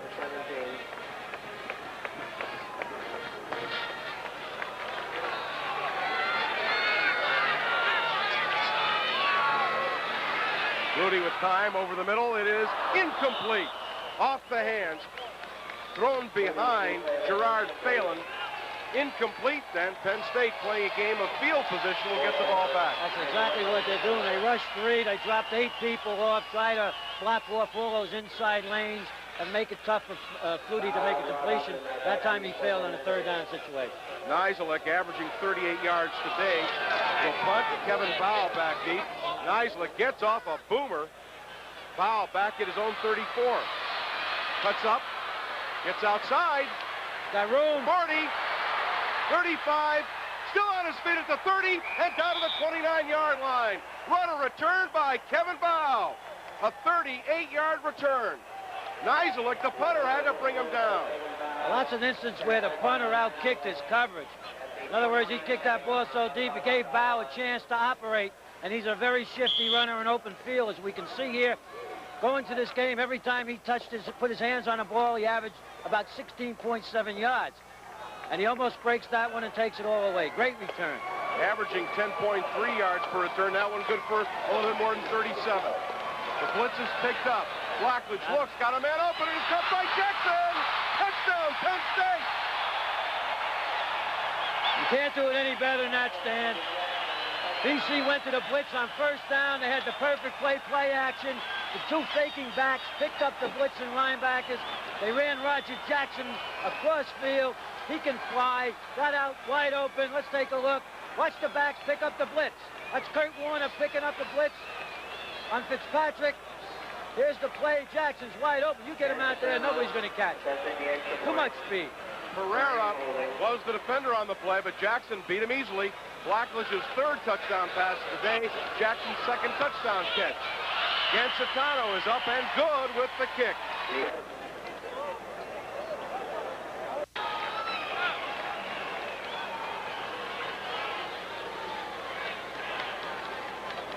There's a timeout in the action. The score, Penn State 38, Boston College 10. We'll be back right after this.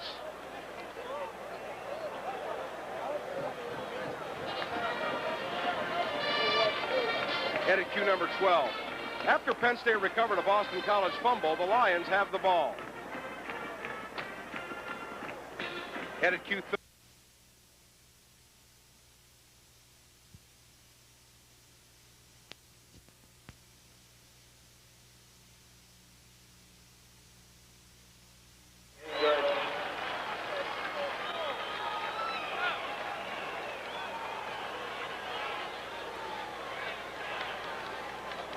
There's a timeout in the action. The score, Penn State 38, Boston College 10.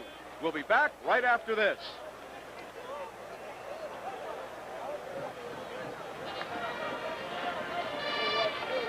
Headed cue number 12. After Penn State recovered a Boston College fumble, the Lions have the ball. Headed cue 13. After Penn State recovered a Boston College fumble, the Lions moved for a few first downs, but the Eagles held. Penn State punted and Boston College has the ball. Stratford inbound deep for Boston College.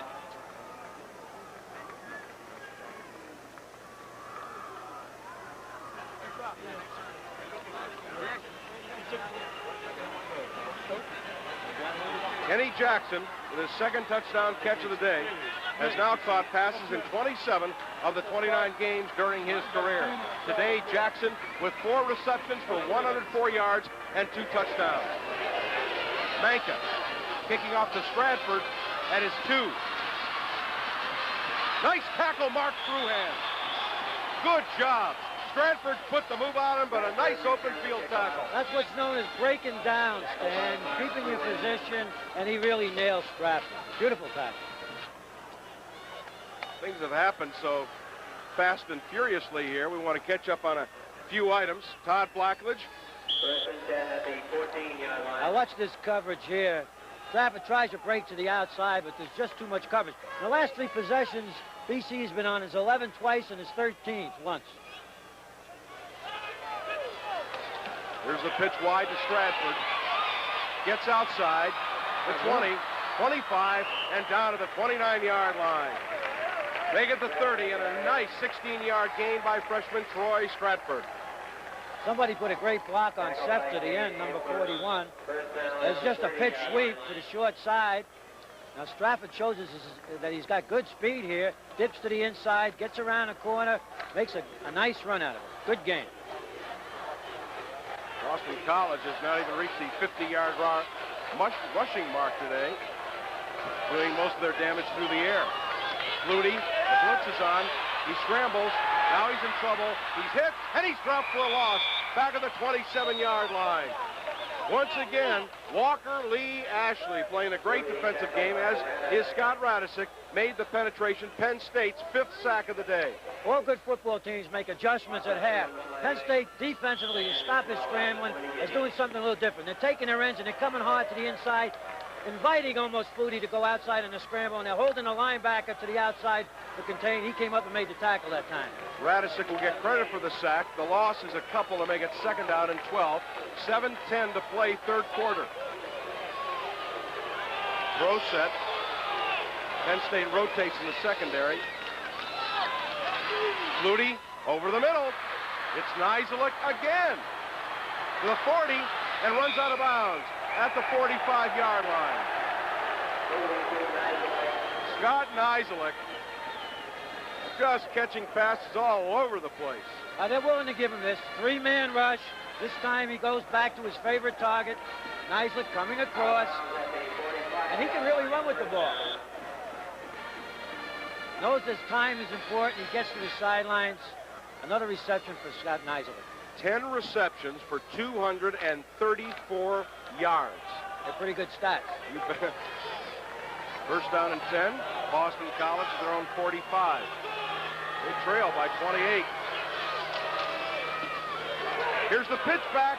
It's a flea flicker. It's a free ball, and it goes out of bounds as Flutie wisely batted it out of bounds because that was anybody's ball. It was a lateral. The ball was thrown backwards.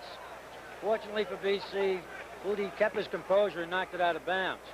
Strahan was the man who got the reception, threw it back left-handed. BC's trying to get a quick touchdown back. He throws it back. There's a little pressure on Strahan. Throws it over Flutie's head, and he bats it out. Smart football. The loss is 12 yards back to the 33 to make it 2nd and 22. Stratford back in now at the halfback for Strahan.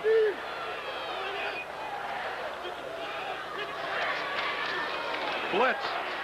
Flutie throws. It is caught out of the 45 and 44-yard line. Mark Robinson made the tackle on Rich Wrigley, the tight end, but the gain gives Boston College another first down. Now he threw this under a blitz. That's Radisic, number 97, coming in. He stays in the pocket. This kid's absolutely great. That's the tight ends coming across. But it will come back, George. A penalty on the play against Boston College. It goes for naught. Completion was good for 23 yards. But they'll mark it off against Boston College Eagles, a 5-yard penalty. Legal use of hands, 10 yards from the spot of the foul. So now, mark it back. It'll be 2nd down and 27. East and the East. There are a lot of Penn State fans here. 2nd and 27. 2nd and 27. Big penalty against Boston College in a wing left.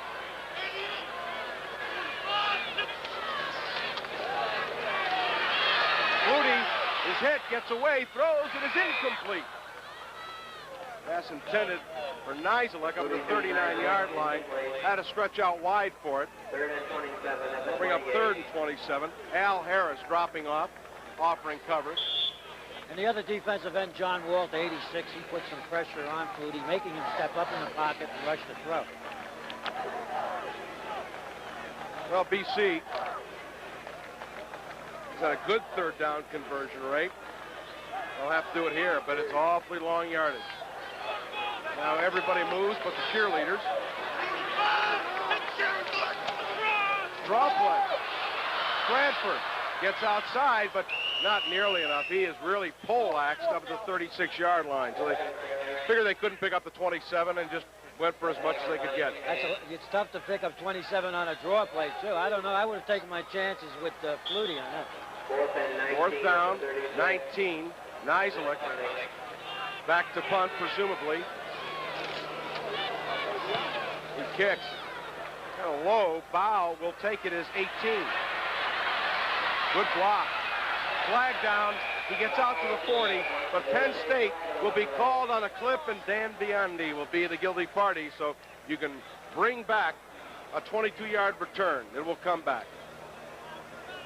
I don't know if they called that on Biondi. They might have called that on Ray Lakowski, number 94. I don't know. It looked like it was a push from behind, blocking below the waist. Let's see. I think it's... That's Lakowski there. I think I'm correct. I think Biondi, maybe before the replay, George got in there. I don't... Either way, the ball moves backwards. They will find out tomorrow because, as they say, the eye don't lie. There's a timeout in the action. The score, Penn State 38, Boston College 10. We'll be back right after this.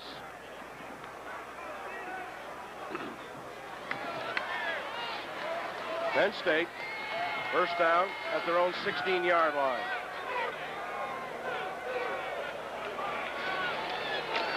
Warner hit at the line of scrimmage, falls forward for 1. Warner carries 17 to make it 2nd down and 9. 5 minutes, 50 seconds to play, 3rd quarter.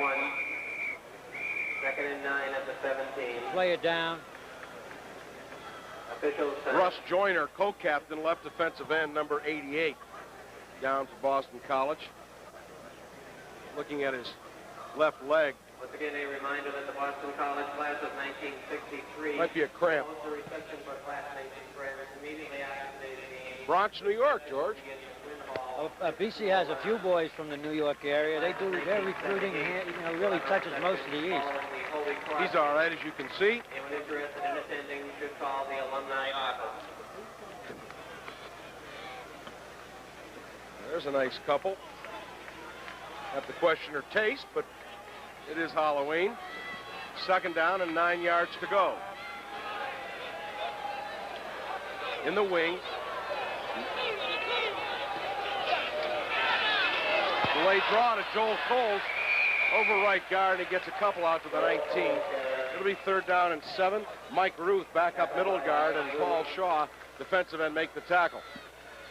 We haven't spent enough time, George, talking about the Penn State offensive line. They really, the last 3-4 weeks, they have really been stars of the game. They've just done a great job coming off that ball. They've been getting better each week. They got a lot of cohesion. They know what they're doing and not making too many penalties. But, you know, a team takes what they give them, and they're still single covering Jackson on some of these first down plays.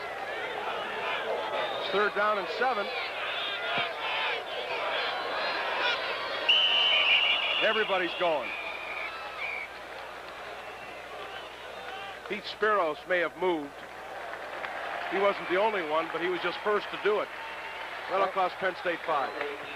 Well, Joe Coles was at fullback, and he moved early, too, and he did that 3 times last week, and much to the annoyance of Coach Paterno. So it's 3rd down and 12, illegal procedure called against Penn State, moves it back to their 14.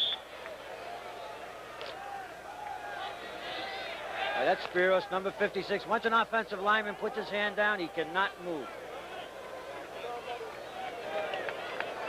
So it is 3rd down. 12. Reverse. Kenny Jackson gets outside, needs a block, does not get it. Dick McGinnis was outside, but he couldn't get the block on Paul Shaw. The play, no gain. It'll bring up 4th down and 12. Very well defense by BC. In fact, DLC number 99 had his hand in that. He forced Jackson to run the play much deeper than he wanted to. So Giacomello comes in to punt, and Gerard Phelan stands back at his own 40. Wind is slightly against Giacomello. He's not taking a full 15 drop. Here's the rush. He gets away, he's hit, and they'll be roughing the kicker on Boston College. The ball bounces. Phelan picks it up at his 37. That's as far as he'll get. But Ralph Giacomello was rough, and Penn State will get the football back. That wasn't even close. I mean, they rushed for 10. They went for the block, but they just buried Giacomello. Let's see if we got this on camera. Boston College fans are booing, but there is no doubt about that one. You know, George, you only took the 11-yard drop. Now, if you expect a rush, wouldn't it be better to stay back a little further? Well, he's a 2-step kicker. They're not afraid of that. If he knows the rush is coming, now let's see if we can see it here. Now, watch. You're not supposed to be able to touch the kicker, whether it's deliberate or not. From the left side of your screen, he gets buried here. Even if your momentum takes him in, it takes you into the kicker, it's still a violation. Of course, the only exception is if there's an up back who blocks you into the kicker, but obviously there was no one there. Or if you get a piece of the ball. Right, exactly. Which Alabama did twice, which we won't bring up again. So Penn State on the penalty picks up a 1st down at the 29-yard line, their own 29-yard line. Warner, looking for the hole, drives his way forward out to the 34-yard line, and it didn't look like much and wasn't real pretty, but it's a 5-yard gain for Kurt Warner. Diassi makes the tackle, and for Kurt Warner, that is 142 yards. 22 carries. So Kurt Warner is only 6 yards shy of tying his best day of the year.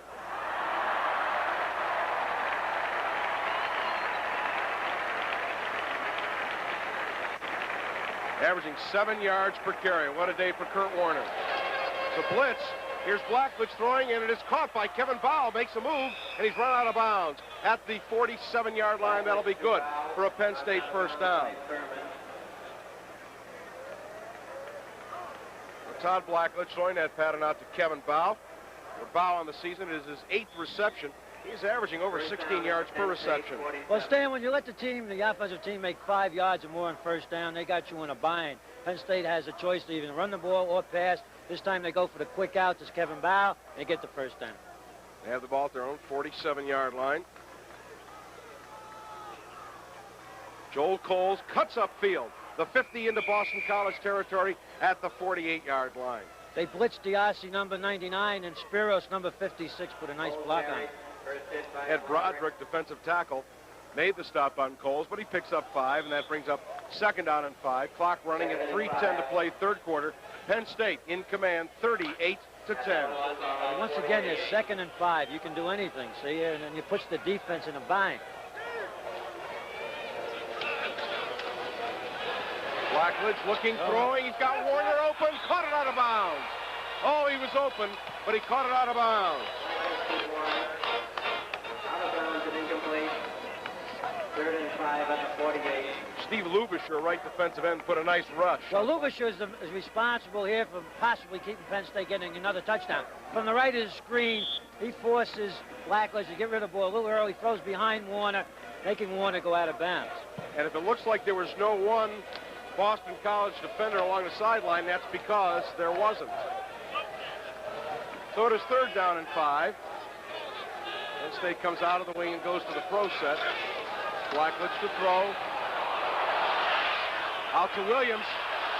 A flag is down, but Williams is caught for a 3-yard loss. Penn State will get called on a clip. The 54 McGinnis clip, definitely. But you know, that BC has changed the defense. Let's watch this, Stan. Over to the left of the screen, you'll see McGinnis 54 come in and clip the defender as Williams tries to get around a corner. That's a definite clip, but BC has changed their defense a little bit. Now they're blitzing DOC almost on every play from the strong side. And that time Penn State wanted to run a screen off it, but they never got the play away. Well, that was one flag that was thrown, but the referee who stands in the offensive backfield, he was ready to call one on Bill Kontz. He reached for his pocket when he saw Kontz take the man down, but then he decided, but he got his chance anyway. Well, if you're going to get a yellow flag, you might as well have 2 of your people do it at the same time, you know. Get it out of your system. Get out of your system. It'll bring up 4th down. I don't know what the discussion is, and of course they'll decline it, and that'll bring in Giacomero. Todd Blackledge, 12 out of 23, 219 yards, 3 touchdowns, intercepted early in the game, and now George Reynolds is going to punt. Now, I don't know if it's because Giacomero may have been hurt on the roughing the kicker.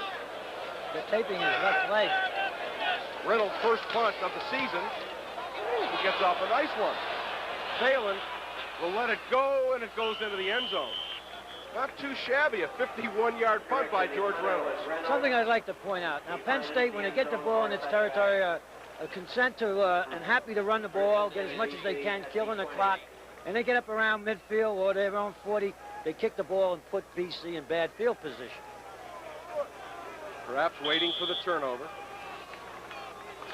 There's Ralph Giacomero, and the trainers are no longer attending to him, so I'm going to assume he's all right, just retaping the foot. Very important man, to say the least. Boston College on the touchback, 1st and 10 at their 20. Flutie over the middle. It is caught by Zdanek across the 30, and a 1st down for Boston College. The gain is 11 out to the 31, and Zdanek makes the reception from Flutie. Once again, Penn State only rushes 3. You got a good shot at Radisic, number 97, just trying to hang in the middle and pick up an interception. Penn State will let them do this all day long until they get around the 50-yard line or Penn State's 40. Then they'll put some pressure on Flutie. There's Brian McCann. He's playing hero for Mike Zordich, number 46. 1st down and 10, BC at their 31.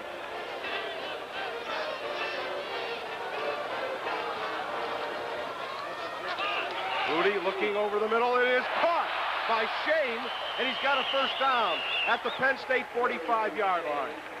This is exactly what they've been doing all day long between the 30s, and then when they get around here, Penn State applies the pressure. Again, Doug Flutie, straight drop back.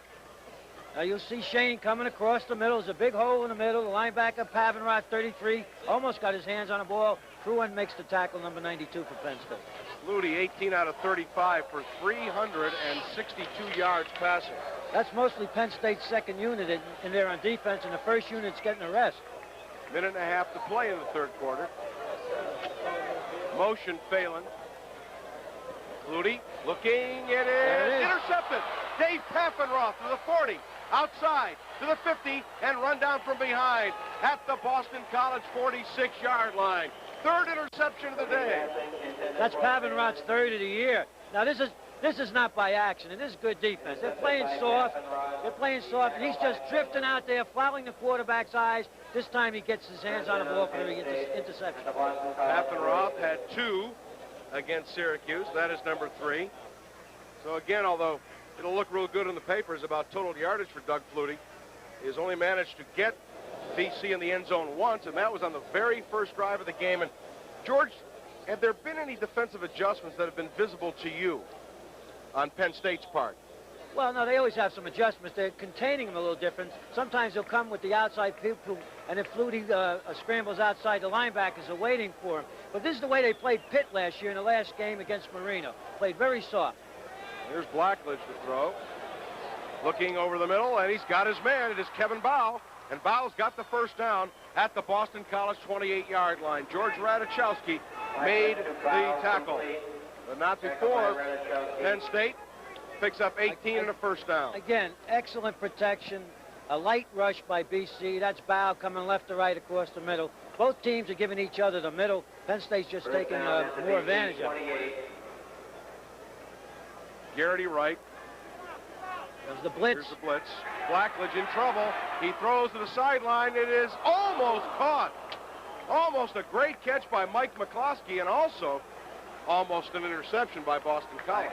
But you know, Stan, when they blitz the RCI linebacker, somebody is responsible for him. He's coming in clean, and he's putting an awful lot of pressure on Blackledge.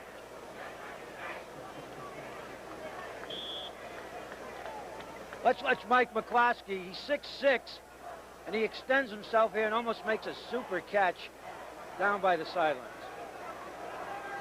Get up there. It's not quite tall enough. Second down and 10, Penn State. Jackson, motion far side. Warner cuts inside and gets down to the 26-yard line. Had he been able to keep his feet after the leap, there was a blocker ahead. Not quite. Gain is 2. It'll be third down and 8. Radichowski made the tackle. He made a great play. He needed just to get over that tackler, in this case Radichowski, and he had room out to the sideline, which is where he was trying to get. At the 26. John Williams coming back in the game. He will team with Warner in the backfield. I don't know if that's intensity or disappointment. Third down and 8. Blitz picked up in the flat. McCloskey down to the 20, but he'll be shy of the first down. Good play by free safety Vic Crawford, who had him covered, and the gain is down to the 20, but it brings up fourth down. 2.5 yards to go for the first down. I believe Penn State's going to go for it here. That's one way of nullifying the blitz. They went to the tight end quick in the flats, man-to-man coverage with the safety. If he gets a step on him, often you get a good reception. You're kind of caught between a rock and a hard place here. If you go for a field goal, it's meaningless. And then if you go for the first down, which Penn State's going to do, you're accused of piling it up. So what do? You're going to go for it. Warner outside and gets to the 18-yard line, and he did not make it. He's short. He's short by nearly a yard. So Penn State, like Boston College, has moved the ball from the 30 to the 30, but not been able to score. Ball will go over on downs to the Golden Eagles. And that's the end of the third quarter. The score, Penn State 38, Boston College 10. We'll be back right after this.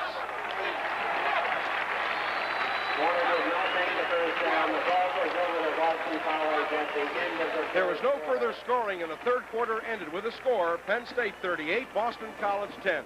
We'll be back right after this. Once again, a reminder that the Boston College Rugby Club will hold a reception tonight. Edit Q14. After Boston College forced a Penn State punt after the Lions recovered a fumble, the Lion defense held. I'm sorry, Edit Q14, take 2. After Boston College forced a Penn State punt after the Lions recovered a fumble, the Lion defense has held the Eagles. It's fourth down and Boston College will punt. Edit Q15. Following Penn State's touchdown pass from Blackledge to Jackson, the Lions lead 38-10, and Boston College has the ball. Edit Q16. After Penn State increased its lead to 38-10 on a touchdown by Jackson, an extra point by Gancitano, the Lion defense forced another Boston College punt, and the Lions have the ball.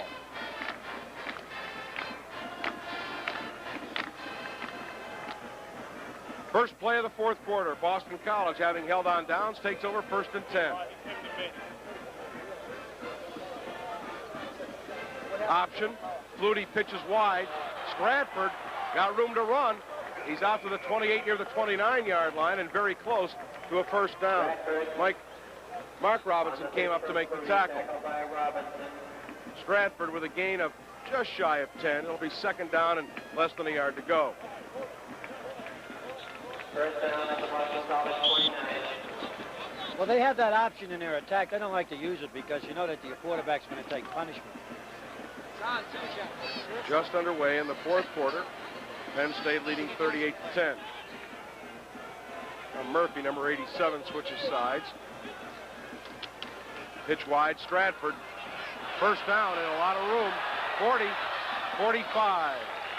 Troy Stratford picking up big yardage. 16 yards and a first down for BC.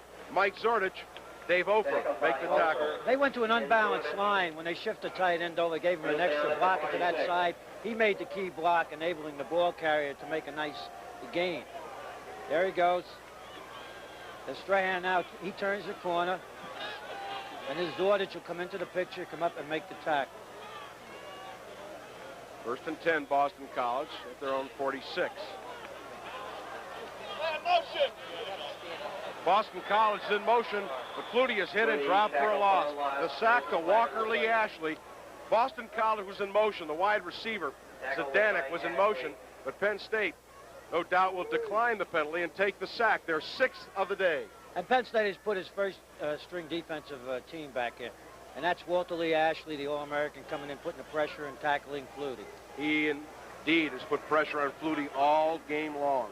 The loss will be 6. Penn State declines the penalty to make it 2nd down and 16.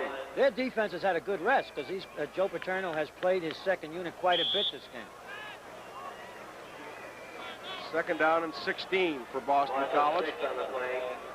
13:45 to play in the game. Penn State on their way to their 7th win of the year.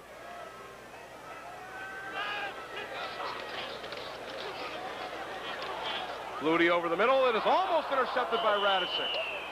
Had it in his hands.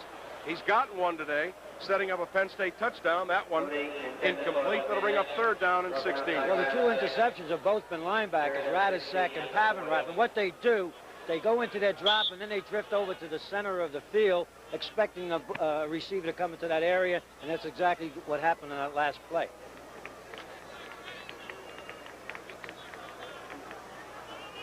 Whatever it is, it looks good.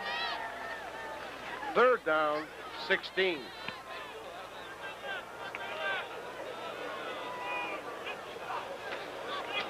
Here comes the rush. Flutie flushed out of there. He fires on the run that is caught by Shrigley. 30, 25, hit and dropped at the 25-yard line. But again, Flutie rolling on the run. It's tight end Rich Shrigley. Mike Zordich made the tackle, but it's a big gain and a first down on 3rd and 16. Well, once again, number 43, Zordich leaves Shrigley, his man. Watch Flutie. He scrambles. Ashley's trying to put heat on him. Now Shrigley is wide open as Zordich come up to make the tackle. You cannot do that. You must stay with your receiver. Flutie has hit some big plays. He throws as well on the run as some guys do standing still. Play fake. Rushed again. He throws. Man open and is caught by Zadanek at the 1-yard line. Paul Zadanek with a reception. The pass complete to the 1-yard line. 1st and goal, Boston College. And I'll tell you, it was absolutely a perfect throw. He threw it nice and high, enabling Zadanek to go up and get it, or else the ball would have been batted down. Phenomenal throw by Flutie. Flutie now has passed 20 completions for 37, 20 out of 37 for 421 yards passing. 1st down and goal. Flutie, the B-Stec touchdown. Bob B-Stec, the fullback, on a 1-yard plunge. It is BC's 2nd touchdown of the game and makes it 38-16. Take a look at it. Just a fullback dive right up over the middle. Good takeoff by the offensive line.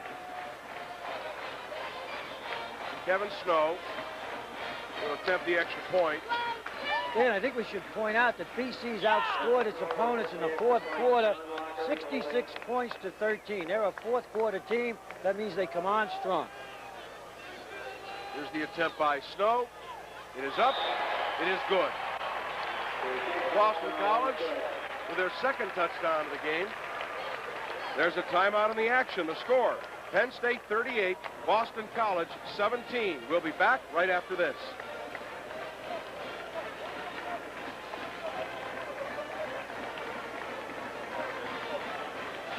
Edit cue number 17. Following Penn State's touchdown to increase the Lions' lead to 38-10, the teams exchange punts, and Boston College has the ball.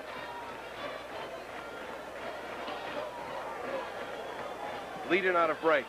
We're back with fourth quarter action with Penn State in control of the football. Leading out of break. We're back with fourth quarter action with Boston College in control of the football. Edit cue number 18. After Penn State's Dave Papenroth intercepted a BC pass, the Lions have moved to Eagle territory. It's fourth down, and Penn State will go for the first down. Edit cue 19. After Boston College held Penn State on fourth down and moved for a touchdown, Penn State leads 38-17, and the Lions have the ball.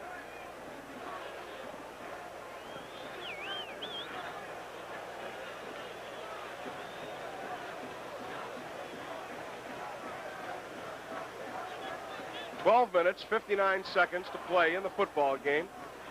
Boston College scoring for the first time in the half, 38-17. Nittany Lions ahead by 3 touchdowns.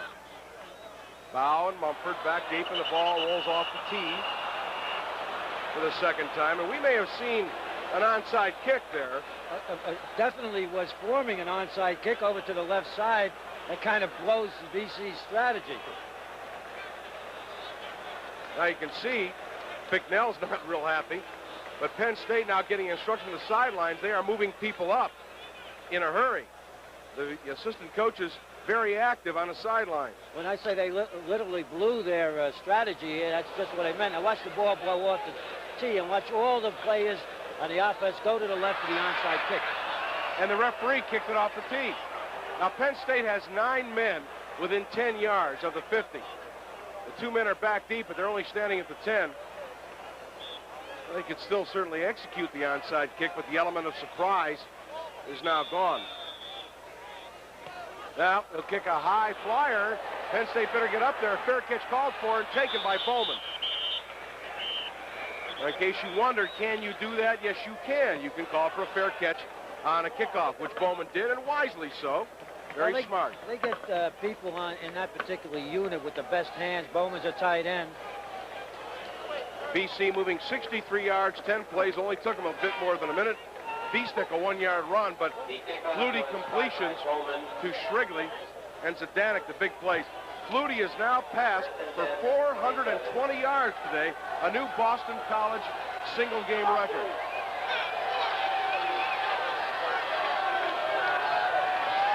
Here's Kurt Warner getting outside, being dragged out to the 38-yard line. I saw a flag go down. That shows how strong he is. I mean, he was literally carrying 2 BC defenders with him. The game would have been 12, and a penalty tacked on, dead ball against BC. Watch the strength of Kurt Warner. We know he's elusive. We know he's got speed, keeps his balance. Now, right here, they got 2 defenders. He drags them. And they got a face mask to add to the game. Kurt Warner now with 157 yards on 25 carries, his single game high this year. Garrity left, Jackson right. First down 10, Penn State at their own 43. Blitz, John Williams gets outside, got blockers, 45, and run out of bounds. That's the Boston College 39-yard line. It's a gain of 19 and a first down for the Nittany Lions. Dave Pereira made the hit out of bounds. This is another blitz now. DRC number 99 blitz. If the ball carrier gets outside when you blitz, you're in trouble. This is exactly what happened. DRC does not give up, chases from behind, helps make the tackle. He's a fine football player. John Williams First down and 10, Penn State at the BC 39.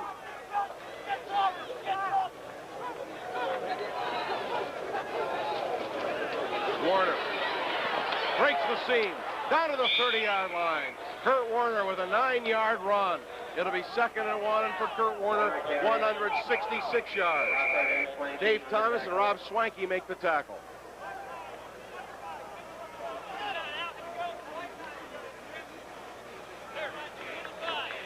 Tony Mumford coming into the game. Kurt Warner comes out of there, 2nd and 1. as does Kenny Jackson. They'll go with the double tight end here. Clock moving. 12-10 to play in the game. Penn State in command, 38-17. 2nd down and 1. Let's see if they go for something here on 2nd and short. Up.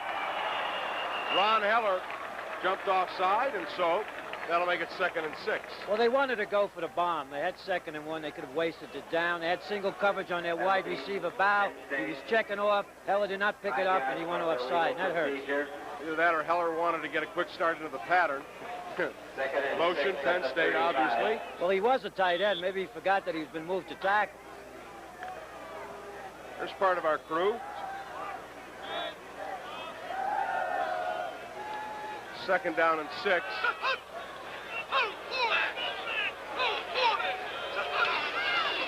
Williams breaks a tackle. Trying to break another one. He gets inside the 35 and down to the 33. That'll bring up 3rd down and 4 yards to go. He went to the quick fullback trap. He almost broke it. Thomas and Pete Holy combining for the tackle. So it'll bring up 3rd down and 4. Carries. Tackle by Thomas. I really think Penn State would like to put one in here. They've only scored once, and that was on a big play. And BC's playing reckless defense, and you can get burned when you play that way. 3rd down and 4. Blackledge throwing in the flat. McCloskey dropped it. Right in his hands. Brings up 4th down and 4. Penn State's offense has been able to move, but not do much with it in the 2nd half. They scored only once. Jack Amaro, number 21, the punter, is back in the game. He will try to nail this into the coffin corner.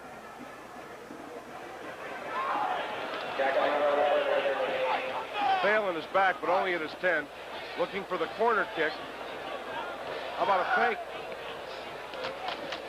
Jack Amaro kicks it high, straight down the field. A flag is down in the end zone. I think that the BC had 12 men on the field. I tried to count them real fast, Dan. I'm not sure I'm correct. Well, if they did, it's a 1st down for Penn State. It looked like an awful lot of red maroon shirts out there. Referee Garvey coming to talk to the official. Yep, 1st down Penn State. So, back comes Penn State's offense. Well, it was 12 men on the field, Sam.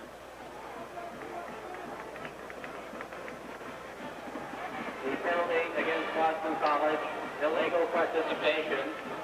Ball put all the way down to the 17-yard line. 15 yards and a 1st down at the 17. There's a timeout in the action. The score, Penn State 38, Boston College 17. We'll be back right after this.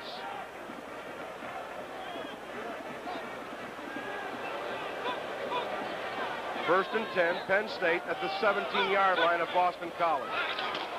Warner cutting outside to the 10, 5, knocked out of bounds at the 1-yard line. Kurt Warner with a 16-yard gain to the 1-yard line. Vic Crawford pushed him out of bounds.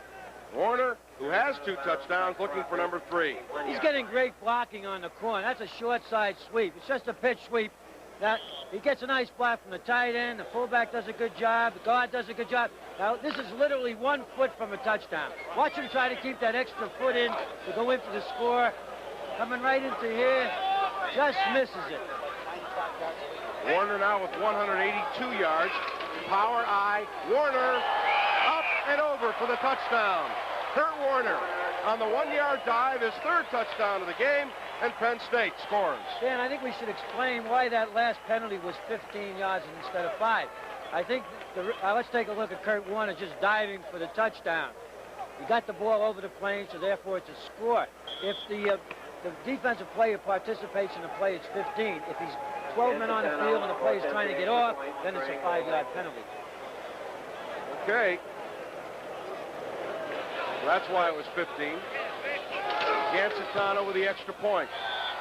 It is good. Well, Penn State comes right back with the aid of a penalty. So for further understanding, if the guy just runs off the side and really isn't involved in the play, it's 5, but he participated in the play. And that's why it was 15. Well, I'll tell you one thing. When our spotter, Ron Rickens, one of Central Pennsylvania's outstanding top-notch officials, nods his approval, we know that the rule is right there. I checked with him first, but... Well, Penn State, with their second highest scoring outburst of the game, you remember they scored 49 points earlier in the year against Rutgers, now lead 45-17. This is a Boston College team that had a record of 5-1-1, ranked in the top 20, thinking perhaps not major bowl, but certainly thinking bowl. And of course, they're still in a good position to do it. They can very well finish 8-2-1. And tied Clemson last year's national champ. At Clemson. At Clemson. And we're behind 14-0. Stratford and Bell back deep, and Massimo Manca will kick off for Penn State. 10:45 to play in the game. The only thing in doubt now, the final score.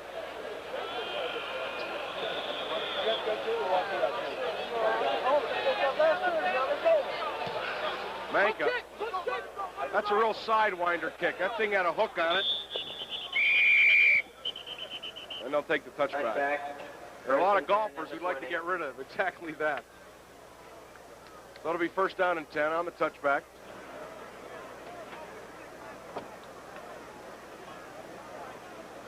I don't know if this is intentional, but the roof of the press box is beginning to show some wear and tear.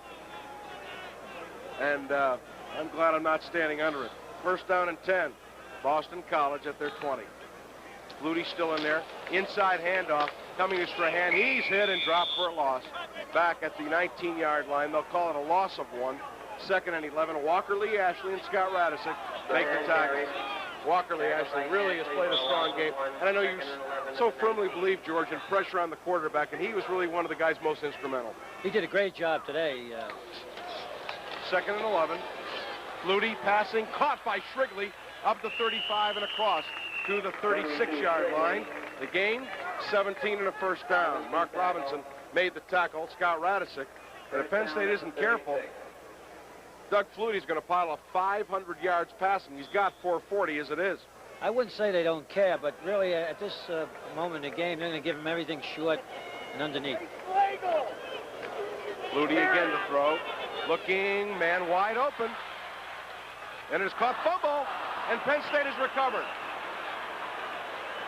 The pass was complete for a first down easily, and Penn State will recover. And I think the replay will show that he was not down. Oh, no, he wasn't down. He was, driving. But when you do throw the ball out, you get your turnovers. A great catch by Zadanek. Now, he's trying to break loose and go for a score. He lost the ball. Unfortunate break for BC. And Ken Kelly makes the fumble recovery, and Penn State now will go with Doug Strang at quarterback. Tom Barr will be the fullback. Rocky Washington, wide receiver. This will be the most extended period for most of these kids to play. Tony Mumford's the tailback with Strang at quarterback. Second team unit, Washington in motion. Mumford cuts up. Good hard run across the 45 to the 46. Paul Shaw made the tackle. I'm wondering if there's anything wrong with Skeeter Nichols. I don't know. We haven't been officially been told, but he has not played. He usually runs number 2. And Roger Jackson, their fine cornerback, has not played since the second quarter. Sometimes a kid gets a bump, and if you're ahead in the game, you keep him out. Just let to aggravate that injury. And we should also mention Harry Hamilton sitting this one out as well. Second down and 5. Tom Barr out to the 50-yard line. Gain is 4. It'll be third down and 1. Diassi makes the tackle. Tom Barr, the ball carrier. There's a flag on the play. Flag on the play. Penn State illegal use of hands. So it'll come back. Bring up second down and another long yardage to go.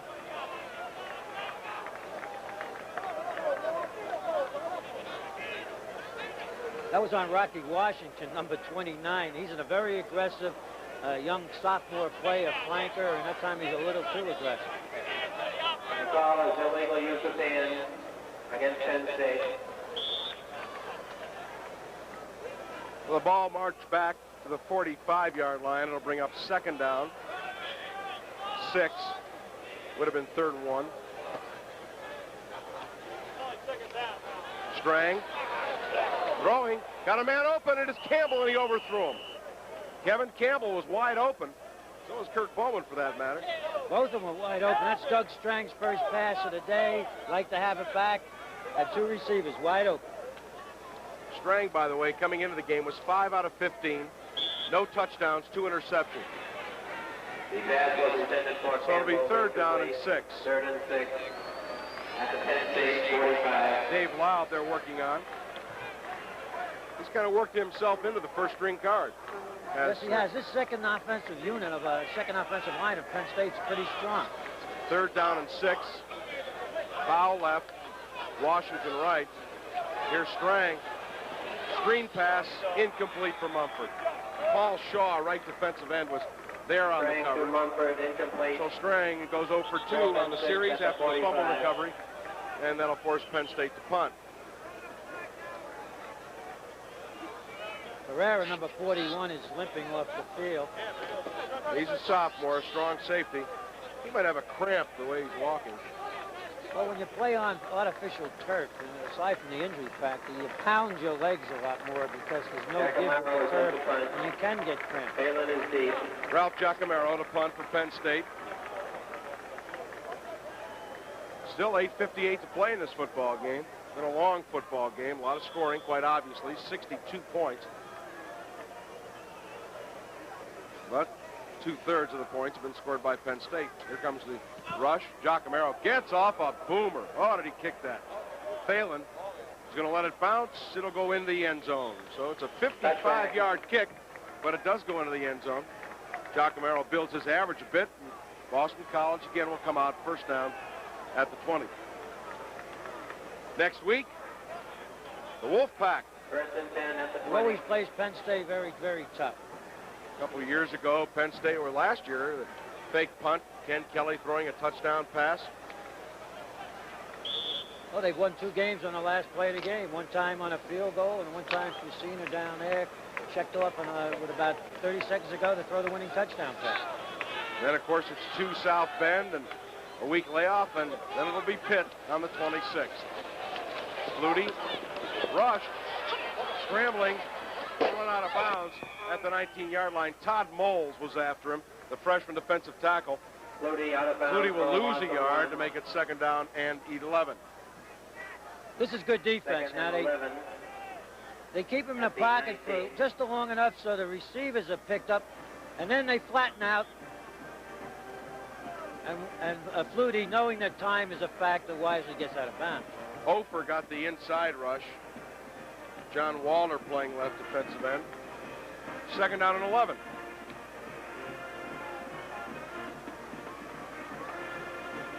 Flutie throwing over the middle. It is way overthrown.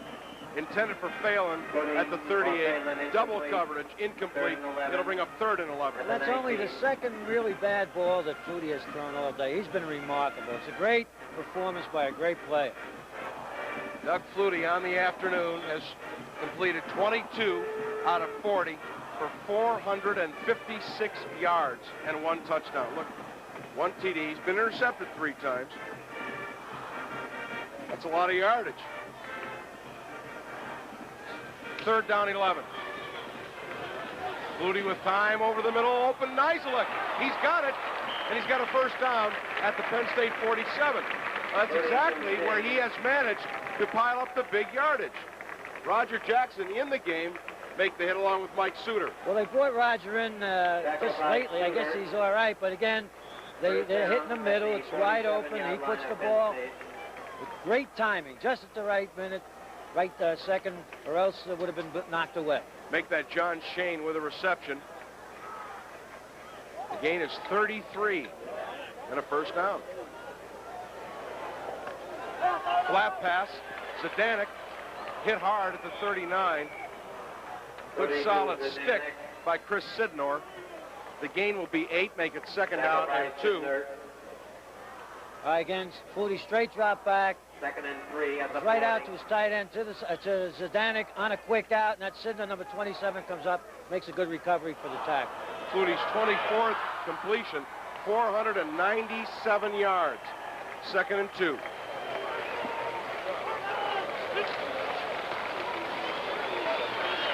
Flutie, Shrigley, the 20, and he's down to the 16-yard line.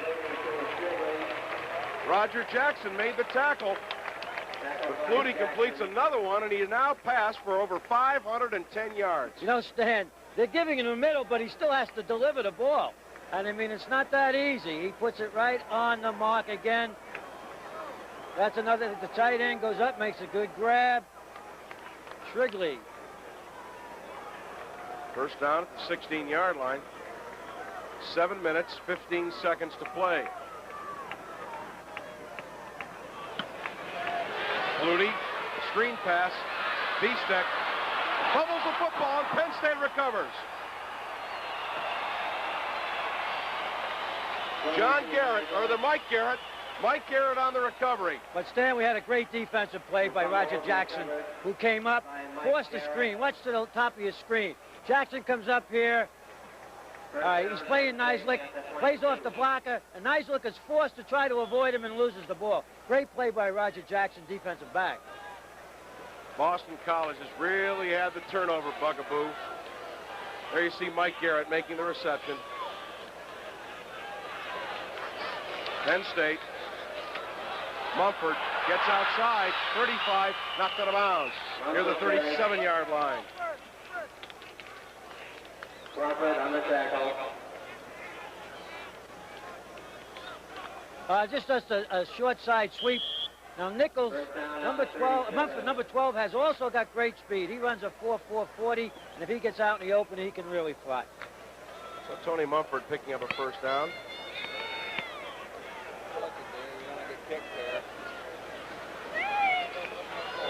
Mumford again up the middle, across the 40, out near the 41. Mumford carried. Clock running. 6:44 to play. Let's check those turnovers now for Boston College.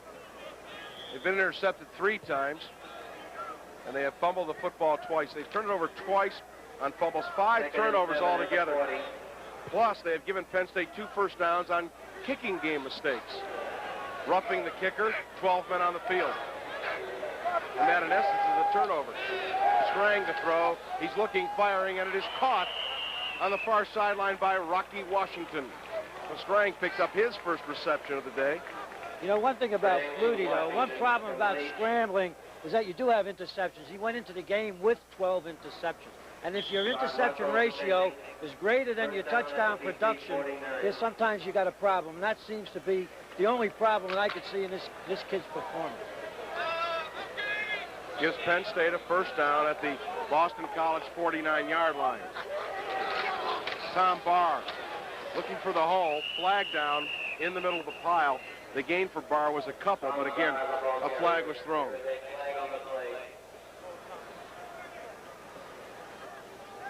Holding, Penn State, they'll no doubt take that, move it back 10. Jack Bicknell, who certainly had hopes that his team would at least play Penn State competitively. Boston College embarking on an 80-yard drive. They received the opening kickoff, and boom, boom, boom, it was an 80-yard touchdown drive, and the place was alive. But after that, it's been pretty much Penn State. I think that the coach Bicknell is probably disappointed in his defense. They played everybody tough on defense, and Penn State's more or less had its own way today. That's Bill Constown. And that is Bob Bistek, fullback. Strang to throw on 1st and long. Looking over the middle, man open, Kevin Bow. He's got a wide open field. Bow to the 20, 10, 5, and brought down at the 2-yard line. Kevin Bow, taking the reception from Doug Strang, has given Penn State a 1st and goal. Todd Russell brought him down. You know, I think on most teams in the country, he would start. Kevin is a great receiver, a great runner. But this is great to see Doug Strang, the number 2 quarterback, throw such a perfect ball. Hits Bow coming across. He gets an open field. He's got a lot of moves. picks up a nice block and cuts it back to the outside. That's Bowman, number 8. He should have got more in front of him, almost took it in for the touchdown. It's a 57-yard gain for Penn State. First and goal just inside the 3-yard line. Switching out of the power eye. Emerson in motion. Here's Mumford. Touchdown, Penn State. Tony Mumford with a 2-yard touchdown run, and Penn State is over the 50-point mark. Now, there's some contrast. Now, here you got Doug Flutie, who has thrown the football for 500 yards. Now, this is just Mumford, number 12, getting his opportunity to play, getting his opportunity to get a touchdown. It's always nice to get touchdowns when you're running back. I was one, and I didn't get many touchdowns. But here we got a guy who throws for over 500 yards, has 5 turnovers, yet the other team puts up 52 points. Manka with the extra point. So Massimo Manka gets a point on the board, and Penn State running away. There's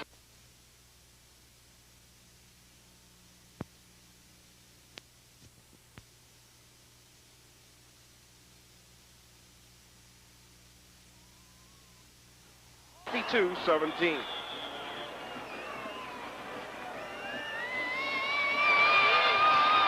Kickoff. Stratford will let it bounce and go over the end line for a touchback. Good kickoff jobs today by Penn State.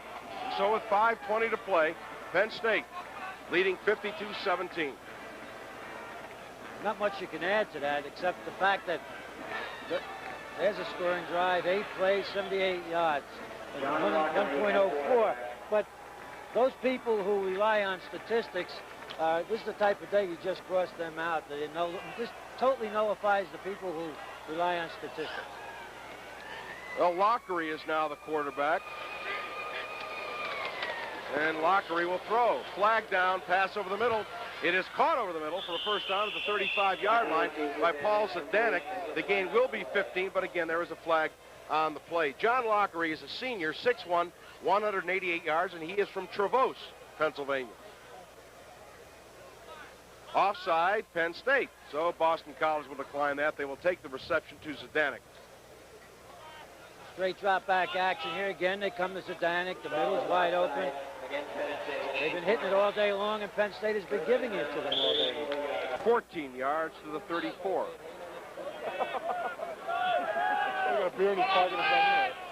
You'd be amazed at how many people are still in the stadium. I don't know what they're waiting for. Is there a fireworks display after the game? Lockery, fake draw, rushed out of there. Scrambles, throws, man wide open, and is caught for a first down at the Penn State 40. John Shea, the flanker. Rogers Alexander is in there. First down at the Penn State 38. Here's Lockery. Penn State rushing only 3. Over the middle, wide open. It is caught and fumbled, and Penn State has recovered again. So Penn State will start out again. Mumford driving hard. He did everything he could do, possibly. Second and 3 at the 26. I'm surprised they don't have Flutie's arm in a bucket of ice like a baseball pitcher. Mumford again, a flag is down. Mumford has the first down, but again, a flag is down. Key to play.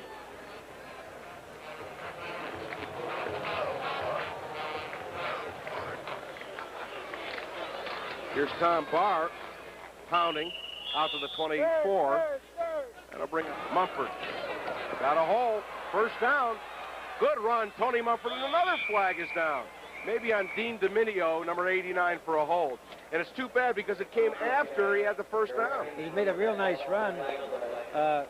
Mumford's a fine-looking prospect, but, you know, you get these young people in the game late. They want to show what they can do. They get over-aggressive, and they make a lot of errors in the holding area especially. Dan Lonigan comes in now. He will take a snap for the first time this year, holding Penn State. So it is now from the spot of the foul. Not really too terrible. It is third down and 2. And a lot of dejection on the Boston College bench. I don't know. They thought they could win. They certainly thought they would play Penn State even. Third down and 2. Mumford trips and falls shy of the first down. Here it comes. And Reynolds gets it away, and he gets off a beauty. Oh, my, what a kick. Kirk gets called for and taken. back at the 15-yard line. Fair catch by Phelan. What a catch that was. Our defensive player of the game is Walker Lee Ashley, number 37. This week's award is sponsored by our friends at Subaru, Daily Juice Products, Westinghouse, and by Anheuser-Busch, St. Louis. Walker Lee Ashley, co-captain and defensive player of the game. 14-yard line. Quarterback number 8, Dennis Scala. Let's go, D. All right, Dennis Scala in at quarterback. Pitch wide to Bell. Bell finds a bit of running room out to the yards to go. Bell again, first down. Got some running room across the 30 and out to the 32-yard line. So Ken Bell. Here's Scala to throw. Overthrown. Intended for tight end Shrigley, who has made some nice catches. The offensive player of the game is Kurt Warner. This week's award is sponsored by our friends at Subaru, Daily Juice Products, Westinghouse, and by Anheuser-Busch St. Louis. Kurt Warner today with his biggest rushing day of the season and becoming the all-time rushing leader at Penn State University. Kurt Warner. Scala to throw, incomplete. What a shot. Pass intended for Giaquinto. Absolutely solid hit by Mike Suter. Oh, did he level him? He leveled him once before, and I think Giaquinto's saying, what do you got against me, Mike? That's two vicious shots. Watch the hit. Now, Suter catches a receiver in a worse position, overextending himself. Giaquinto makes a valiant effort to get that to the ball. He's totally undefended, and Suter really lays his shoulder in it. Well, I'm not sure who got the worst of that baby, because there's Mike Suter, who took a real lick himself in delivering. Right. Scala back to throw over the middle. It is overthrown, intended for Gerard Phelan. There's an all-time record at Alumni Stadium in Chestnut Hill, Massachusetts, on the campus of Boston College. Scala looking incomplete. Pass intended for Marvin McKenzie. There you see Massey Antonio playing the middle. Dan, I believe Penn State played every player on the traveling squad today. Scala over the middle, and it is caught up at the 44-yard line. That'll be shy of that first down. Again, it is